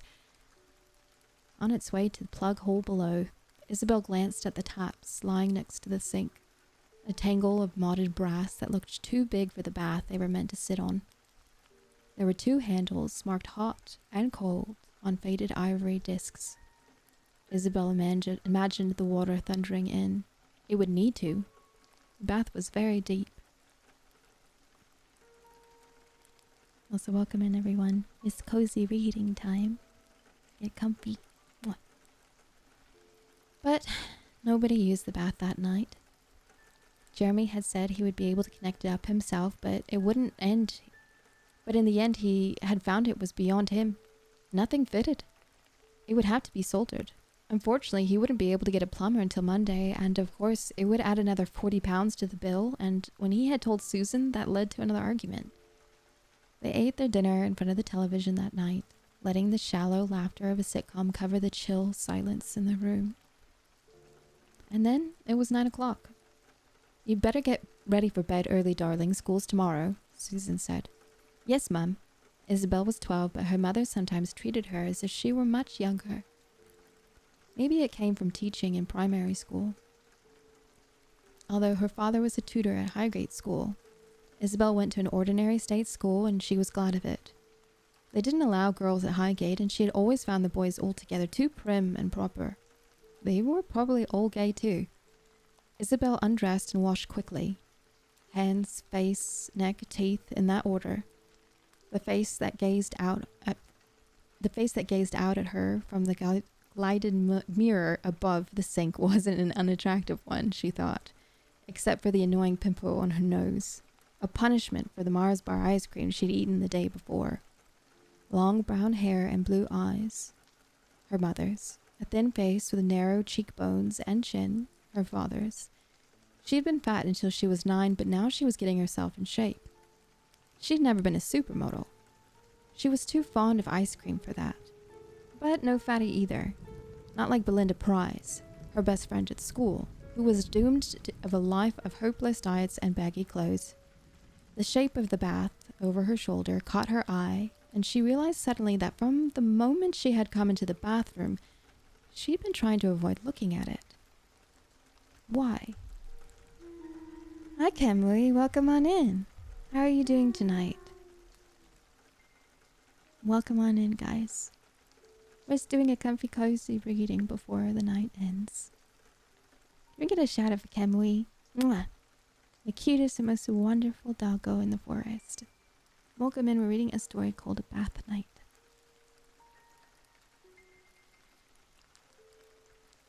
She put her toothbrush down, turned round and examined it. She didn't like it. Her first impression had been right. It was so big and ugly with its dull enamel dribbling stain over the plug hole, and it was a stupid thought, but now it was there. She couldn't make it go away. It seemed to be waiting for her. She half smiled at her own foolishness, and then she noticed something else. There was a small puddle of water in the bottom of the bath. As she moved her head, it caught the light, and she saw it clearly. Isabel's first thought was to look up at the ceiling. There had to be a leak somewhere upstairs in the attic. How else could water have gotten to the bath whose taps were lying on the side next to the sink? But there was no leak. Isabel leaned forward and ran her third finger along the bottom of the bath. The water was warm. I must have splashed it in there myself, she thought, as I was washing my face. She flicked the light off and left the room, crossing the landing to her bedroom on the other side of her parents'. Somewhere in her mind she knew that it wasn't true, that she could never have splashed water from the sink into the bath. But it wasn't an important question. In fact, it was ridiculous. She curled up in bed and closed her eyes. But an hour later, her thumb was still rubbing circles against her third finger. It was a long, long time before she slept.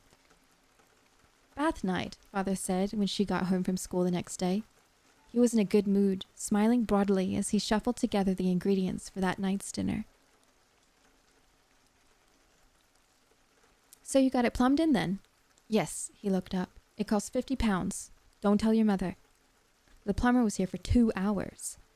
He smiled and blinked several times, and Isabel was reminded of something she had once been told by the brother of a friend who went to the school where he taught.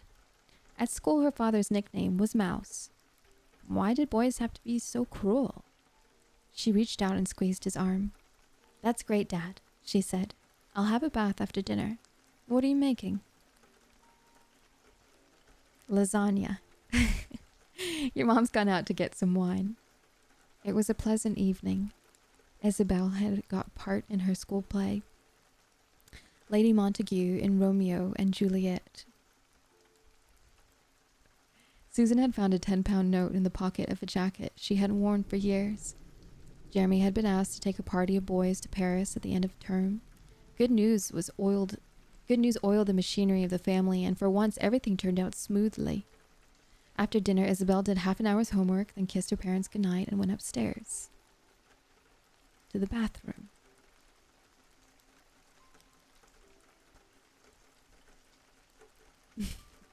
The bath was ready now, installed, permanent. The taps with the black hot and cold protruded over the rim with the curve of a vulture's neck. A silver plug on a heavy chain slanted into the plug hole. Her father had polished the brasswork, giving it a new gleam. He had put the towels back on the rail and a green bath mat on the floor. Everything back to normal. And yet the room, the towels, the bath mat seemed to have shrunk. The bath was too big, and it was waiting for her. She still couldn't get the thought out of her mind. I'm going to restart the music.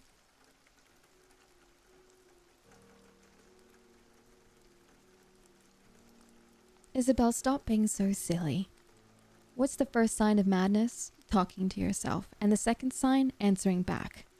Isabel let out a great sigh of breath and went over to the bath. She leaned in and pushed the plug into the hole. Downstairs, she could hear the television. World in Action, one of her father's favorite programs. She reached out and turned on the hot tap, the metal squeaking slightly under her hand. Without pausing, she gave the cold tap a quarter turn. Now let's see if that plumber was worth 50 quid. For a moment, nothing happened. Then, deep down underneath the floor, something rumbled. There was a rattling in the pipe that grew louder and louder as it rose up, but still no water. Then the tap coughed, the cough of an old man, of a heavy smoker. A bubble of something like saliva appeared at its lips. It coughed again and it spat out. Isabel looked down in dismay. Whatever had been spat into the bath was an ugly red, the color of rust. The tap spluttered again and coughed out more of the thick, treachery stuff. It bounced off the bottom of the bath and splattered against the sides. Isabel was beginning to feel sick, and before the taps could deliver a third load of whatever it was into the bath, she seized hold of them and locked them both shut. She could feel the pipes rattling beneath her hands, and when it was done, the shuddering stopped. The rest of the liquid was swallowed back into the network of pipes. Good night, Ita. But still, it wasn't over. The bottom of the bath was coated with liquid. It slid unwillingly towards the plug hole, which swallowed it. Isabel looked more closely. Was she going mad, or was there something inside the plug hole? Isabel was sure she had put the plug in, but now it was half in and half the hole, and she could see below. There was something. It was like a white bowl, turning slowly, collapsing in on itself, glistening wet and alive. It was rising, making for the surface. Isabel cried out. At the same time, she leant over and jammed the plug back into the hole. Her hand touched the red liquid and she recoiled, feeling it, warm and clinging against her skin. And that was enough. She reeled back, yanked a towel off the rail and rubbed it against her hand so hard that it hurt. Then she threw open the bathroom door and ran downstairs. Her parents were still watching television. "What's the matter with you?" Jeremy asked. Isabel explained what had happened, the words tumbling over each other, and hurried to get out, but it was as if her father wasn't listening.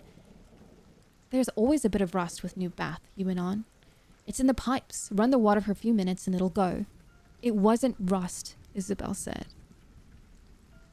"Maybe the boiler's playing up again," Susan muttered. "It's not the boiler." Jeremy frowned. He had bought it secondhand and always been a sore point, particularly when it broke down.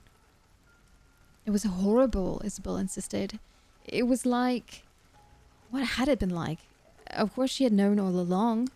Well, it was like blood. It was just like blood, and there was something else inside the plug. "Oh, for heaven's sake." Jeremy was irritated now, missing his program. "Come on, I'll come up with you." Susan pushed a pile of Sunday newspapers off the sofa. She was still reading them even though this was Monday evening, and got to her feet. "Where's the TV control?" Jeremy found it in the corner of his armchair and turned the volume up. Isabel and her mother went upstairs back into the bathroom. Isabel looked at the towel lying crumpled where she had left it. A white towel. She had wiped her hands on it. She was surprised to see that there was no trace of a stain. I swear to God, I'm deleting the VOD when this is over. Don't you dare. It's not happening. No. Kiss goodbye. You can go watch it now, but after this, I swear I'm deleting it. Nothing happened.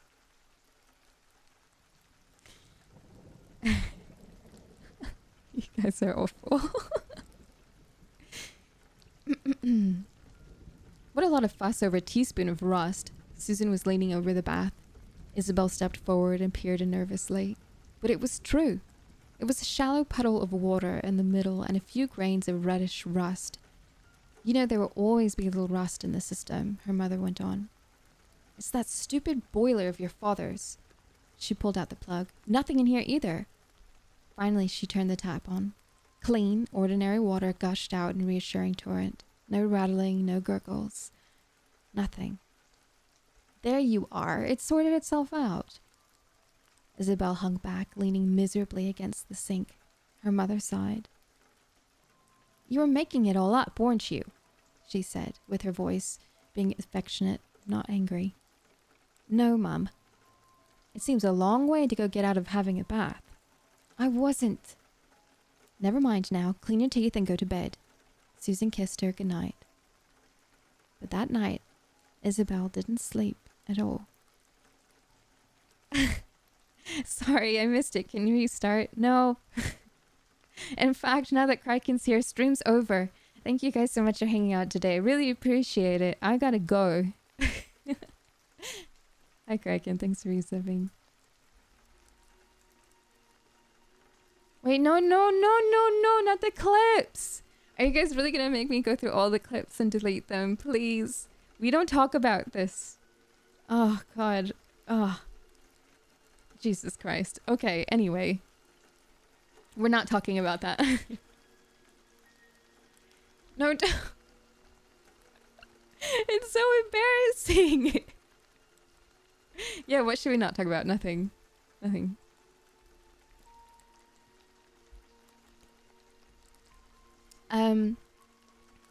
So if you are just tuning in, we are reading a story about a bath.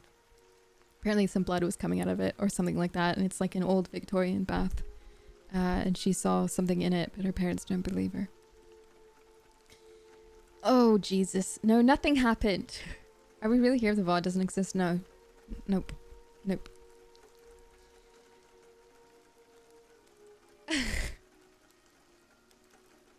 Okay, anyway. Yes. I don't even know where I was. She didn't have a bath the following night either. Jeremy Martin was out. There was a staff meeting at the school, and Susan was trying out a new Delia Smith recipe for a dinner party the following weekend. She spent the whole evening in the kitchen. Nor did Isabel have a bath on Wednesday. There was 3 days in a row where she was beginning to feel more than uncomfortable. She liked to be clean. That was her nature. As much as she tried at flannelling herself using the sink, it wasn't the same. It didn't help that her father had used the bath on Tuesday morning and her mother on Tuesday and Wednesday, and neither of them had noticed anything wrong. It just made her feel more guilty. And dirtier. Then, on Thursday morning, someone made a joke at school. Something about rotten eggs. As her cheeks burned, Isabel decided enough was enough. What was she so afraid of anyway? A sprinkling of rust, which her imagination had turned into something else? Susan Martin was out that evening. She was her Italian evening class, and so Isabel and her father sat down together to eat Delia Smith crab cakes, which hadn't worked because they had fallen to pieces in the pan. At 9 o'clock, they went their separate ways, he to the news and she upstairs. Good night, Dad. Good night, Iz. It had been a nice, companionable evening, and then there was the bath. Waiting for her. Yes, it was waiting, as if to receive her. But this time Isabel didn't hesitate. If she was as brisk, as businesslike as possible, and she had decided, then nothing would happen. She simply wouldn't give her imagination time to play tricks on her. So, without even thinking about it, she slipped the plug into the hole, turned on the taps, and added a squirt of body soap avocado bubble bath for good measure. She undressed. Her clothes were a useful mask, stopping her seeing the water as it filled. And only when she was quite naked did she turn round and look at the bath. It was fine. She could just see the water, pale green beneath a thick layer of foam. She stretched out her hand and felt the temperature. It was perfect. Look, I would like to think that you would be one with avocado bubble bath, seeing as you're an LA streamer. Don't lie to us. She stretched out her hand and felt the temperature. It was perfect. Hot enough to steam up the mirror, but not so hot as to scald. She turned off the taps. They dripped loudly as she remembered and went over to lock the door. Yet she still hesitated. She was suddenly aware of her nakedness. It was as if she were in a room full of people. She shivered. "You're being ridiculous," she told herself, but the question hung in the air along with the steam from the water. It was like a nasty, unfunny riddle. When are you at your most defenseless? When you're naked and clothed lying on your back, in the bath. Ridiculous. This time she actually said the word, and in one swift movement, a no-go back decision, she got in. The bath had tricked her, but she knew it was too late. The water was not hot. It wasn't even warm. She had tested the temperature moments before. She had seen the steam rising, but the water was colder than anything Isabel had ever felt. It was like breaking through the ice on a pond on a midwinter's day. As she sank helplessly into the bath, felt the water slide over her legs and stomach, close in on her throat like a clamp. Her breath was punched back and her heart seemed to stop in mid-beat. The cold hurt her. It cut into her. Isabel opened her mouth and screamed as loudly as she could. The sound was nothing more than a choked-off whimper. Isabel was being pulled under the water.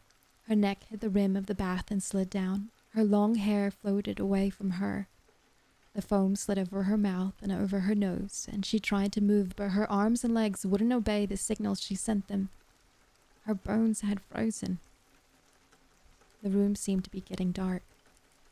But then, with one final effort, Isabel twisted round and threw herself up over the edge. Water exploded everywhere, splashing onto the floor. And then somehow, she was lying down with foam all around her, sobbing and shivering, and her skin completely white. She reached out and caught the corner of a towel, pulled it over her. Water trickled off her back and disappeared through the cracks in the floorboards. Isabel lay like that for a long time. She had been scared almost to death, but it wasn't just the change in the temperature of the water that had done it. It wasn't just the bath, as ugly and menacing as it was. No, it was the sound she had heard as she heaved herself out and jackknifed onto the floor. She had heard it inches away from her ear, in the bathroom, even though she was alone. Somebody had left. "You don't believe me, do you?" Isabel was standing at the bus stop with Belinda Price. Fat, reliable Belinda. Always there when he needed her, her best friend. A week had passed, and all the time it had built up inside her, what happened in the bathroom, the story of the bath, but Isabel had kept it to herself. Why? Because she was afraid of being laughed at? Because she was afraid that no one would believe her? Because simply she was afraid. And that week she had done no work, at school or at home. She had been told off twice in class. Her clothes and her hair were in a state. Her eyes were dark with lack of sleep. But in the end she couldn't hold it back anymore. She had told Belinda. And now the other girl shrugged. I've heard of haunted houses, she muttered, and haunted castles. I've even heard of a haunted car, but a haunted bath? It happened just like I said. Maybe you think it happened. If you think something hard enough, it can, often. It wasn't my imagination, Isabel interrupted. Then the bus came and the two girls got on, showing their passes to the driver. They took their seats on the top deck near the back. They always sat in the same place without quite knowing why. You can't keep coming round to my place, Belinda said. I'm sorry, Bella, but my mom's beginning to ask what's going on. No more hot tub streams for her. Oh my god. That's awful. I know, Isabel sighed. She had managed to go round to Belinda's house 3 nights running and had showered there, grateful for the hot, rushing water. She had told her parents that she and Belinda were working on a project, but Belinda was right. It couldn't go on forever. The bus reached the traffic lights and turned onto the main road. Belinda screwed up her face, deep in thought. All the teachers had said how clever she was. Not because she worked hard, but because she let you see it.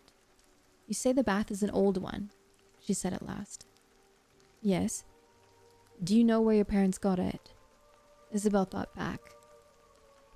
Yes, I wasn't with them when they bought it, but it came from a place in Fulham. I've been with them before. Then why don't you go and ask them about it? I mean, if it's haunted, there must be a reason. There's always a reason, isn't there? You mean someone might have died in it or something? The thought made Isabel shiver. Yes, my gran had a heart attack in the bath. It didn't kill her, though. You're right. The bus was climbing the hill now. Muswell Hill Broadway was straight ahead. Isabel gathered her things. I could go in there on Saturday. Will you come too? My mom and dad wouldn't let me. You can tell them you're at my place, and I'll tell my parents I'm at yours. What if they check? They never do. The thought made Isabel sad. Her parents never did wonder where she was. Never seemed to worry about her. They were too wrapped up in themselves. Well, I don't know. Please, Belinda. On Saturday, I'll give you a call. That night, the bath played its worst trick yet. Isabel hadn't wanted to have a bath. During dinner, she made a point of telling her parents how tired she was, how she was looking forward to an early night. But her parents were tired too. The atmosphere around the table had been distinctly jagged, and Isabel found herself wondering just how much longer the family could stay together. Divorce. It was a horrible word, like an illness. Some of her friends had been off school for a week and then come back pale and miserable and had never been quite the same again. They'd caught it. Divorce. Upstairs, young lady. Her mother's voice broke into her thoughts. I think you'd never have a bath. Not tonight, Mum. Tonight. You've hardly used that bath since it was installed. What's the matter with you? Don't you like it? No, I don't. That made her father twitch with annoyance. What's wrong with it? He asked, sulking. But before she could answer, her mother chipped in. It doesn't matter what's wrong with it. It's the only bath we've got, so you're going to have one and you're going to have to get used to it. I won't. Her parents looked at each other, momentarily helpless. Isabel realized that she had never defied them before. Not like this. They were thrown. But then her mother stood up. Come on, Isabel, she said. I've had enough of this stupidity. I'll come with you. And so the two of them went upstairs. Susan with that pinched, set look, which meant she couldn't be argued with. But Isabel didn't argue with her. If her mother ran the bath, she would see for herself what was happening. She would see that something was wrong. I swear to God. Right. Susan pushed the plug in and turned on the taps. Ordinary clear water gushed out. I really don't understand you, Isabel, she exclaimed over the roar of the water. Maybe you've been staying up too late. I thought it was only 6-year-olds who didn't like having baths. There. The bath was full. Susan tested the water, swirling it around with the tips of her fingers. Not too hot. Now let's see you get in. Mom, you're not shy in front of me, are you? For heaven's sake. Angry and humiliated, Isabel undressed in front of her mother, letting the clothes fall into a heap on the floor. Susan scooped them up but said nothing. Isabel hooked one leg over the edge of the bath and let her toes come into contact with water. It was hot, but not scalding. Certainly not icy cold. "Is it all right?" her mother asked. "Yes, ma'am." Isabel got into the bath. The water rose hungrily to greet her. She could feel it close in a perfect circle around her neck. Her mother stood there a moment longer, holding her close. "Can I leave you now?" she asked. "Yes." Isabel didn't want to be alone in the bathroom, but she felt uncomfortable lying there with her mother hovering over her. "Good." Susan softened for a moment. "I'll come and kiss you goodnight." She held up the clothes and wrinkled her nose. "These had better go in the wash too." Susan went. Isabel lay there on her own in the hot water trying to relax, but there was a knot in her stomach and her whole body was rigid. Shying away from the cast iron touch of the bath, she heard her mother going back down the stairs. The door of the laundry room opened. Isabel turned her head slightly and for the first time caught sight of herself in the mirror. And this time, she did scream. And screamed. In the bath, everything was ordinary. Just as her mother had left her. Clear water. Her flesh a little pink in the heat. Steam. But in the mirror, in the reflection, the bathroom was a slaughterhouse. The liquid in the bath was crimson, and Isabel was up to her neck in it, as her hand, her reflected hand, recoiled out of the water. The red liquid clung to it, dripping down heavily, splattering against the side of the bath and clinging there too.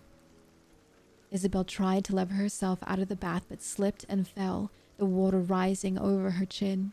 It touched her lips and she screamed again, certain she would be sucked into it and die.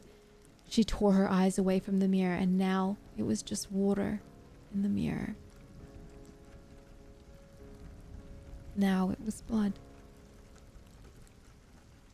She was covered in it, swimming in it, and there was somebody else in the room.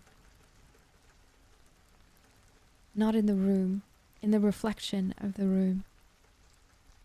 A man, tall, in his 40s, dressed in some sort of suit.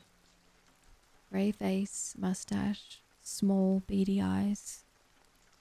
"Go away," Isabel yelled. "Go away, go away." When her mother found her curled up on the floor in a huge puddle of water, naked and trembling, she didn't try to explain. She didn't even speak. She allowed herself to be half carried into bed and hid herself like a small child under the duvet. For the first time, Susan Martin was more worried than annoyed. That night she sat down with Jeremy, and the two of them were closer than they had been for a long time as they talked about their daughter, her behavior, the need perhaps for some sort of therapy. But they didn't talk about the bath. And why should they? When Susan had burst into the bathroom, she'd seen nothing wrong with the water. Nothing wrong with the mirror, nothing wrong with the bath. No, they both agreed. There was something wrong with Isabel. It had nothing to do with the bath. The antique shop stood on the Fulham Road, a few minutes' walk from the tube station. From the front it looked like a grand house that might have belonged to a rich family, perhaps 100 years ago. Tall, imposing doors, shuttered windows, white stone columns, and great chunks of statuary scattered on the pavement outside. But over the years the house had declined, the plasterwork falling away, weeds sprouting in the brickwork. The windows were dark with the dust of city life and car exhaust fumes. Inside, the rooms were small and dark, each one filled with too much furniture. Isabel and Belinda passed through a room with 14 fireplaces, another half-dozen dinner tables, and a crowd of empty chairs. They hadn't known all these objects were for sale. They could have imagined the place was still occupied by a rich madman. It was still more of a house than a shop. When the two girls spoke to each other, they did so in whispers. They eventually found a sales assistant in a courtyard at the back of the house. This was a large, open area filled with baths, basins, more statues, stone fountains, wrought iron gates, and trellis work, all surrounded by a series of concrete arches that made them feel that they could have been in Rome or Venice rather than a shabby corner of West London.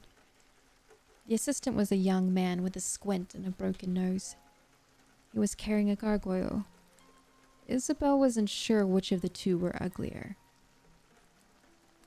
"A Victorian bath," he muttered in response to Isabel's inquiry. "I don't think I can help you. We sell a lot of old baths."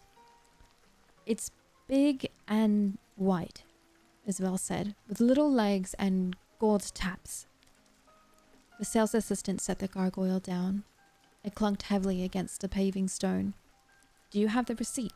she asked. "No." "Well, what did you say your parents' name was?" "Martin. Jeremy and Susan Martin." "Doesn't ring a bell." "They argue a lot. They probably argued about the price." A slow smile spread across the assistant's face. Because of the way his face twisted, the smile was oddly menacing.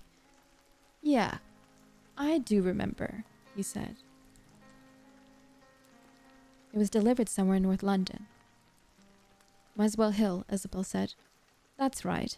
The smile cut its way over his cheekbones. "I do remember. They got the Marlin bath." "What's the Marlin bath?" Belinda asked. She already didn't like the sound of it. The sales assistant chuckled to himself. He pulled out a packet of 10 cigarettes and lit one. It seemed a long time before he spoke again. Jacob Marlin. It was his bath. "I don't suppose you've ever heard of him." "No," Isabel said, wishing he'd get to the point. "He was famous in his time." The assistant blew silvery grey smoke into the air. "Before they hanged him." "Why did they hang him?" Isabel asked. "For murder. He was one of those, what do you call them, Victorian axe murderers." "Oh, yes." The sales assistant was grinning from ear to ear now, enjoying himself. "He used to take young ladies home with him. A bit like Jack the Ripper. You know what I mean? Marlin would do away with them." "You mean kill them?" Belinda whispered. I think Isabel is probably in her young teens. "That's exactly what I mean. He'd kill them and then chop them up with his axe in the bath." The assistant sucked at a cigarette. "I'm not saying he did it in that bath, mind, but it came out of his house. That's why it was so cheap. I dare say it would have been cheaper still if your mom and dad had known." Isabel turned and walked out of the antique shop. Belinda followed her. Suddenly the place seemed horrible and menacing, as if every object on display might have some dreadful story attached to it.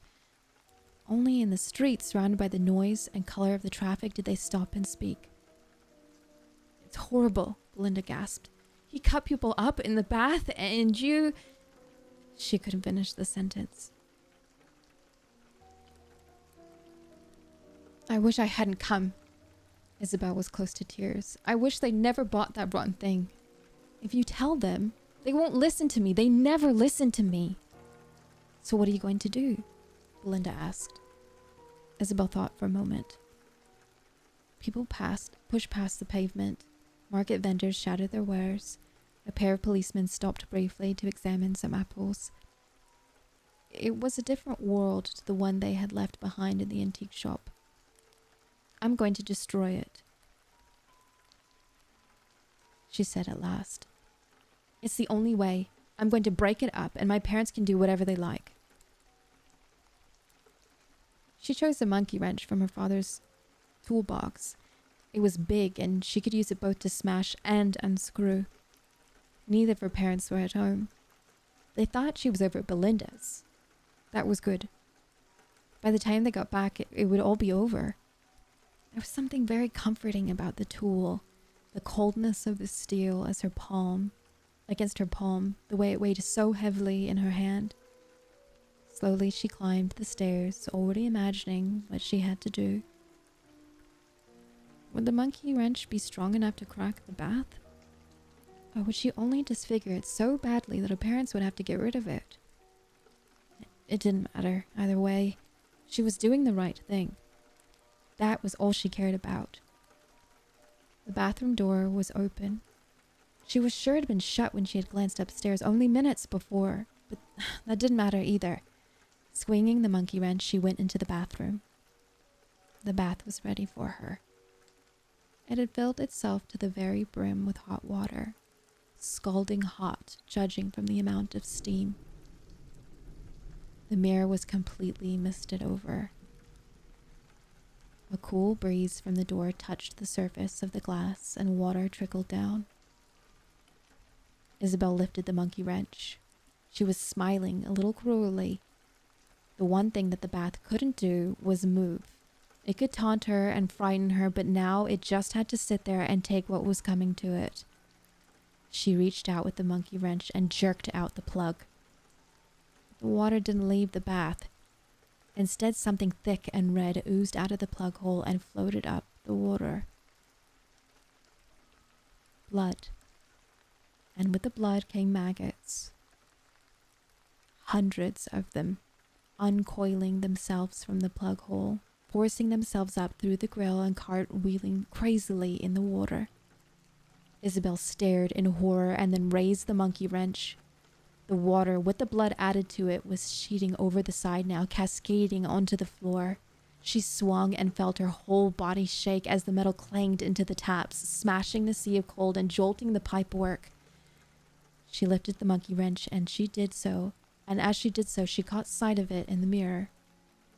The reflection was blurred by the coating of steam, but behind it, she could make out another shape, which she knew she would not see in the bathroom.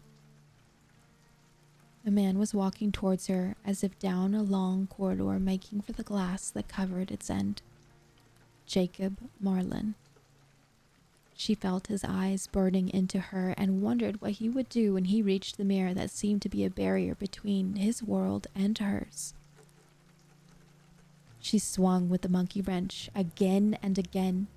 The tap bent, then broke off with a second impact. Water spurted out as if in death throe. Now she turned her attention to the bath itself, bringing the monkey wrench crashing into the side, cracking the enamel with one swing, denting the metal with the next. Another glance over her shoulder told her that Marlin was getting closer, pushing his way towards the steam. She could see his teeth discolored and sharp, his gums exposed as his lips were drawn back in a grin of pure hatred. She swung again and saw, to her disbelief, that she had actually cracked the side of the bath like an eggshell. Red water gushed over her legs and feet. Maggots were spinning in crazy dance across the bathroom floor, sliding into the cracks and wriggling there helpless. How close was Marlin? Could he pass through the mirror? She lifted the monkey wrench one last time and screamed as a pair of man's hands fell onto her shoulders. The monkey wrench span out of her hands and fell into the bath, disappearing in the murky water. The hands were at her throat now, pulling her backwards. Isabel screamed and lashed out, her nails going for the man's eyes. She only just had time to realize that it was not Marlin who was holding her, but her father. That her mother was standing in the doorway, staring with wide, horror-filled eyes. Isabel felt all the strength rush out of her body like the water out of the bath. The water was transparent again, of course. The maggots had gone. Had they ever been there? Did it matter? She began to laugh. She was still laughing half an hour later when the sound of sirens filled the room and the ambulance arrived. It wasn't fair. Jeremy Martin lay in the bath thinking about the events of the past 6 weeks. It was hard not to think about them, and here, looking at the dents his daughter had made with the monkey wrench. The taps had almost been beyond repair. As it was, they now dripped all the time the little sea was gone forever. Old water, not cold water. He had seen Isabel a few days before. She had looked a lot better. still wasn't talking, but it would be a long time before that happened, they said. Nobody knew why she had decided to attack the bath, except maybe that bad friend of hers, and she was too frightened to say. According to the experts, it had all been stress related. A traumatic stress disorder? Of course they had fancy words for it. But what they meant was that it was her parents who were to blame. They argued. There was tension in the house. Isabel hadn't been able to cope and had come up with some sort of fantasy related to the bath. In other words, it was his fault. But was it? As he lay in the soft, hot water, the smell of pine bath oil rising up his nostrils, Jeremy Martin thought long and hard. He wasn't the one who started the arguments. It was always Susan. From the day he married her, she'd insisted on, well, changing him. She was always nagging him. It was like that nickname at his school, Mouse. They never took him seriously. She never took him seriously. Well, he would show her. Lying back with the steam all around him, Jeremy found himself floating away. It was a wonderful feeling. He would start with Susan. Then there was a couple of boys in his French class, and of course, the headmaster. He knew just what he would do. He had seen it that morning in a junk shop in Hampstead. Victorian, he would have said. Heavy with a smooth wooden handle and a solid razor-sharp head. Yes, he would go out and buy it the following morning. It was just what he needed. A good Victorian axe.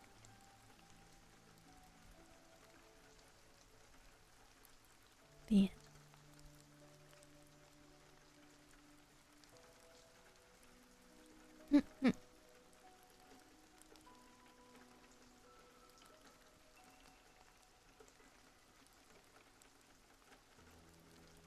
I like that story.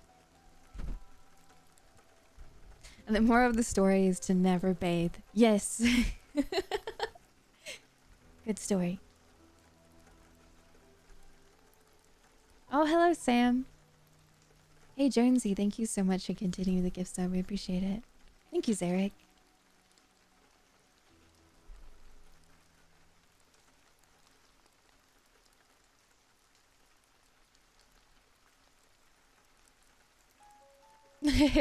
Fuck bitches named Susan. I would like to read more of those. They're very long, like singular stories, but at least they're well written. Hey, D-Man, welcome back. I hope you're doing well. Oh, shot it. Hey, thank you so much for giving that sub to Sam. Appreciate it. You should do audiobooks? No way. I like reading, but I definitely don't think I'm trained in that sort of thing. Good night, Alejandro. Thanks for sticking around. I appreciate it. Have a good evening.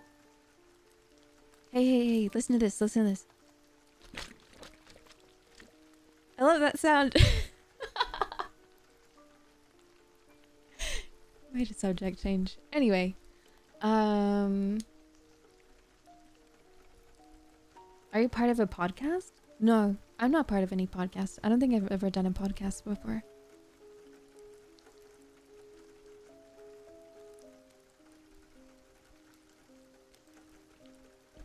Sounds like lasagna? Okay, wow, you guys are ridiculous. Kawaii cast win? I don't, what is a podcast even for? I mean, listening, of course, but I don't think I would do a podcast about what? I mean, isn't this essentially kind of what we're doing now?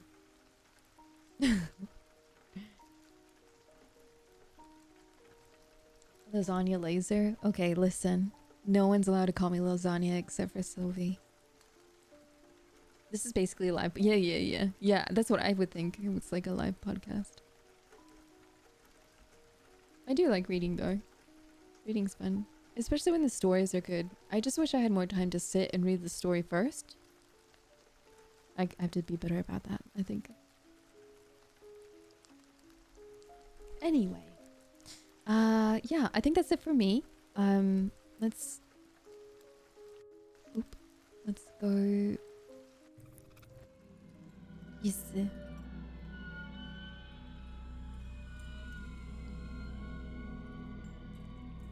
Anyway, it was really nice seeing you guys again. I feel like, even though it was like 3 days, it feels like it's been a really long time.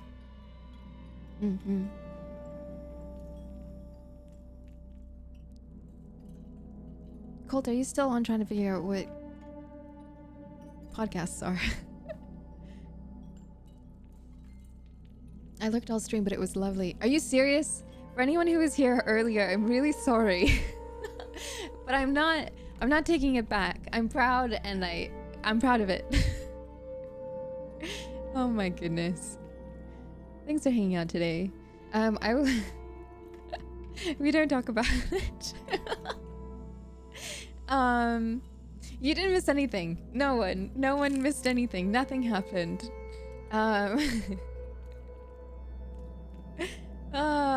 Yeah, what stream?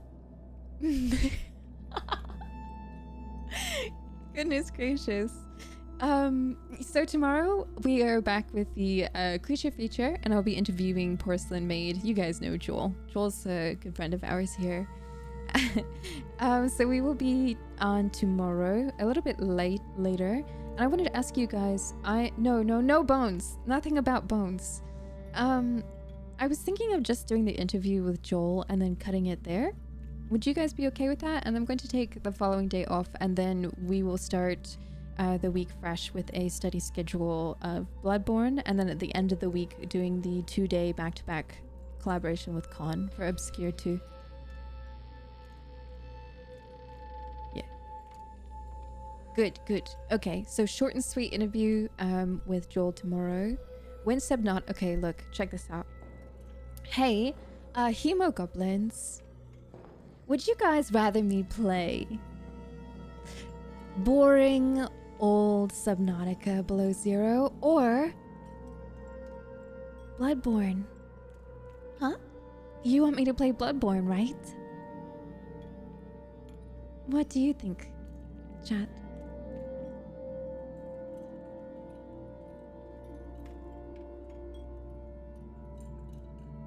Everyone wants Bloodborne. Why wouldn't she want Bloodborne? You really want to play Subnautica over Bloodborne? And that's gonna take a while. And then unfortunately I'm gonna play Neo 2 after that. So it doesn't look like I'll have time to play Subnautica.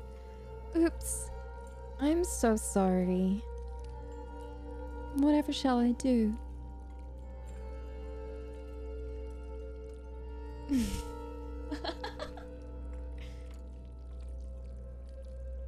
We're going to have a solid time of Bloodborne.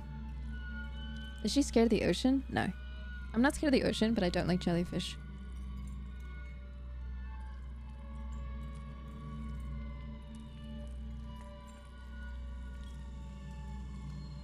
I'm not scared of the... Okay, listen. There's this streamer I was watching earlier. I don't remember his name.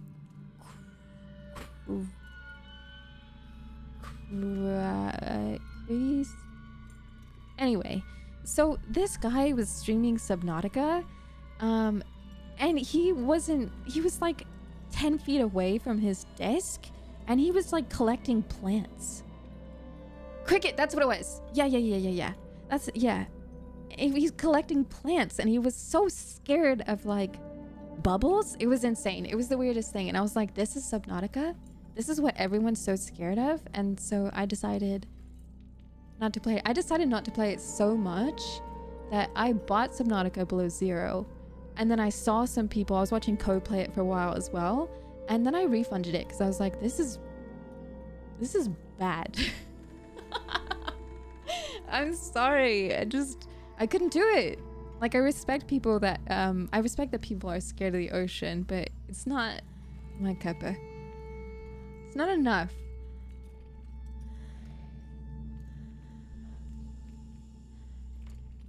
Hey Nora, welcome back for 2 months. I know you guys actually genuinely wanted me to play a little bit, and I put it on the table, but I feel like I would just be bored. And I actually really like the creatures in Subnautica from when I was seeing Kragen's playthrough, and I would just want to go up to them and look at them. And if I died, that would be fine. Sorry. Yeah, I don't mind dying in the water. It's not real. The pixels. Yes. Ah, Grok, thank you so much for the blood. I appreciate that. I hope you enjoy your stay. So anyway, oh, we don't talk about Nimmer anymore. That man's shot so hard on RE8. I'm so upset. Ugh, disgusting. Subnautica is more about ocean exploration and seeing the environments. It's not a horror game, but for we who hate the ocean, yeah, I think it's one of those things like if you're scared of underwater, it's like not a really enjoyable game. Yeah, beyond that, it's more of like a fun explore, gather things, and listen to lots of stuff continuously and lore, I guess. Yeah. Look, Nemur does not like RE8, so we're no longer friends. Speaking of, let me see who's on. 1 second.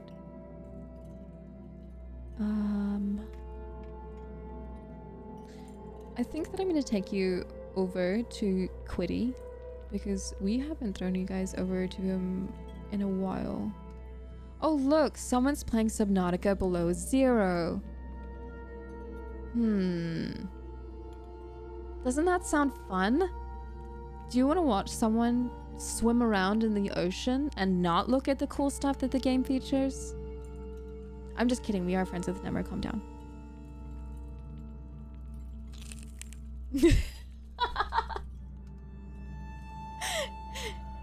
You can't be mad at me. It's the truth. You were like, oh, look at this really cool thing in the shadows in the distance. I'm going to go the opposite direction so that no one enjoys what the hell we're looking at. Wow, good thing I didn't raid Quiddy. He just ended. Oh, his internet died. Can we go back to why you hate jellyfish? Well, they sound like they would be really painful, and the idea of not... Like, you can see a shark. You can see fish, you can see lots of the stuff in front of you, but jellyfish, I feel like it's quite easy, or the idea of like missing it is high, or the percentage, so you could like run into one, or your leg just kind of rubs up against one and then it grabs you and then it wraps around your whole body and then you die. Yes, that seems unfortunately really scary. I don't like that idea. Yeah.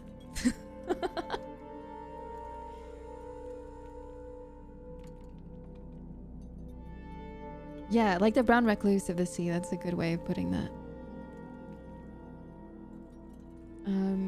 Let's go over to Cat Link.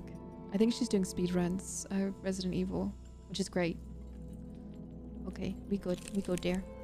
Anyway, you're supposed to pee on them. Okay. Oh my god. Listen. If you're in the ocean and you're swimming and they're on top of you, you're telling me you're gonna whip out your you know what, and you're gonna try to pee on the jellyfish in the water? Is that right? Am I hearing that right? Is that correct? Please. Good night, Dr. No Shame. Thank you.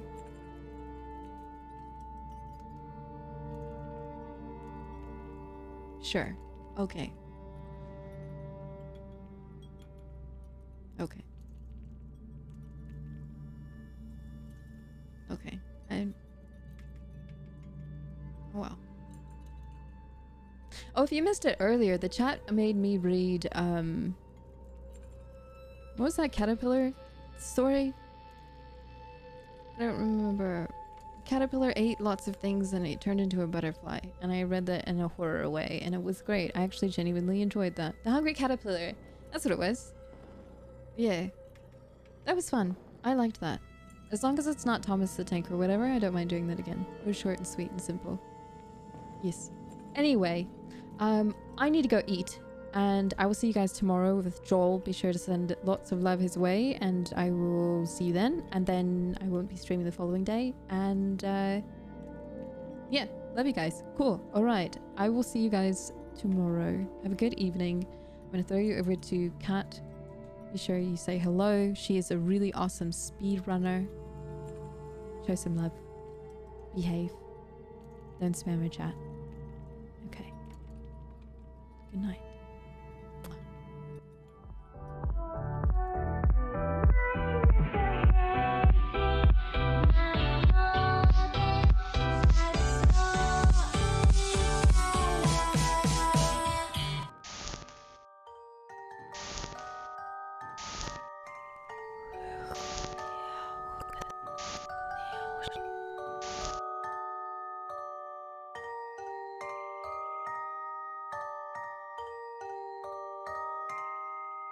Good night, everyone.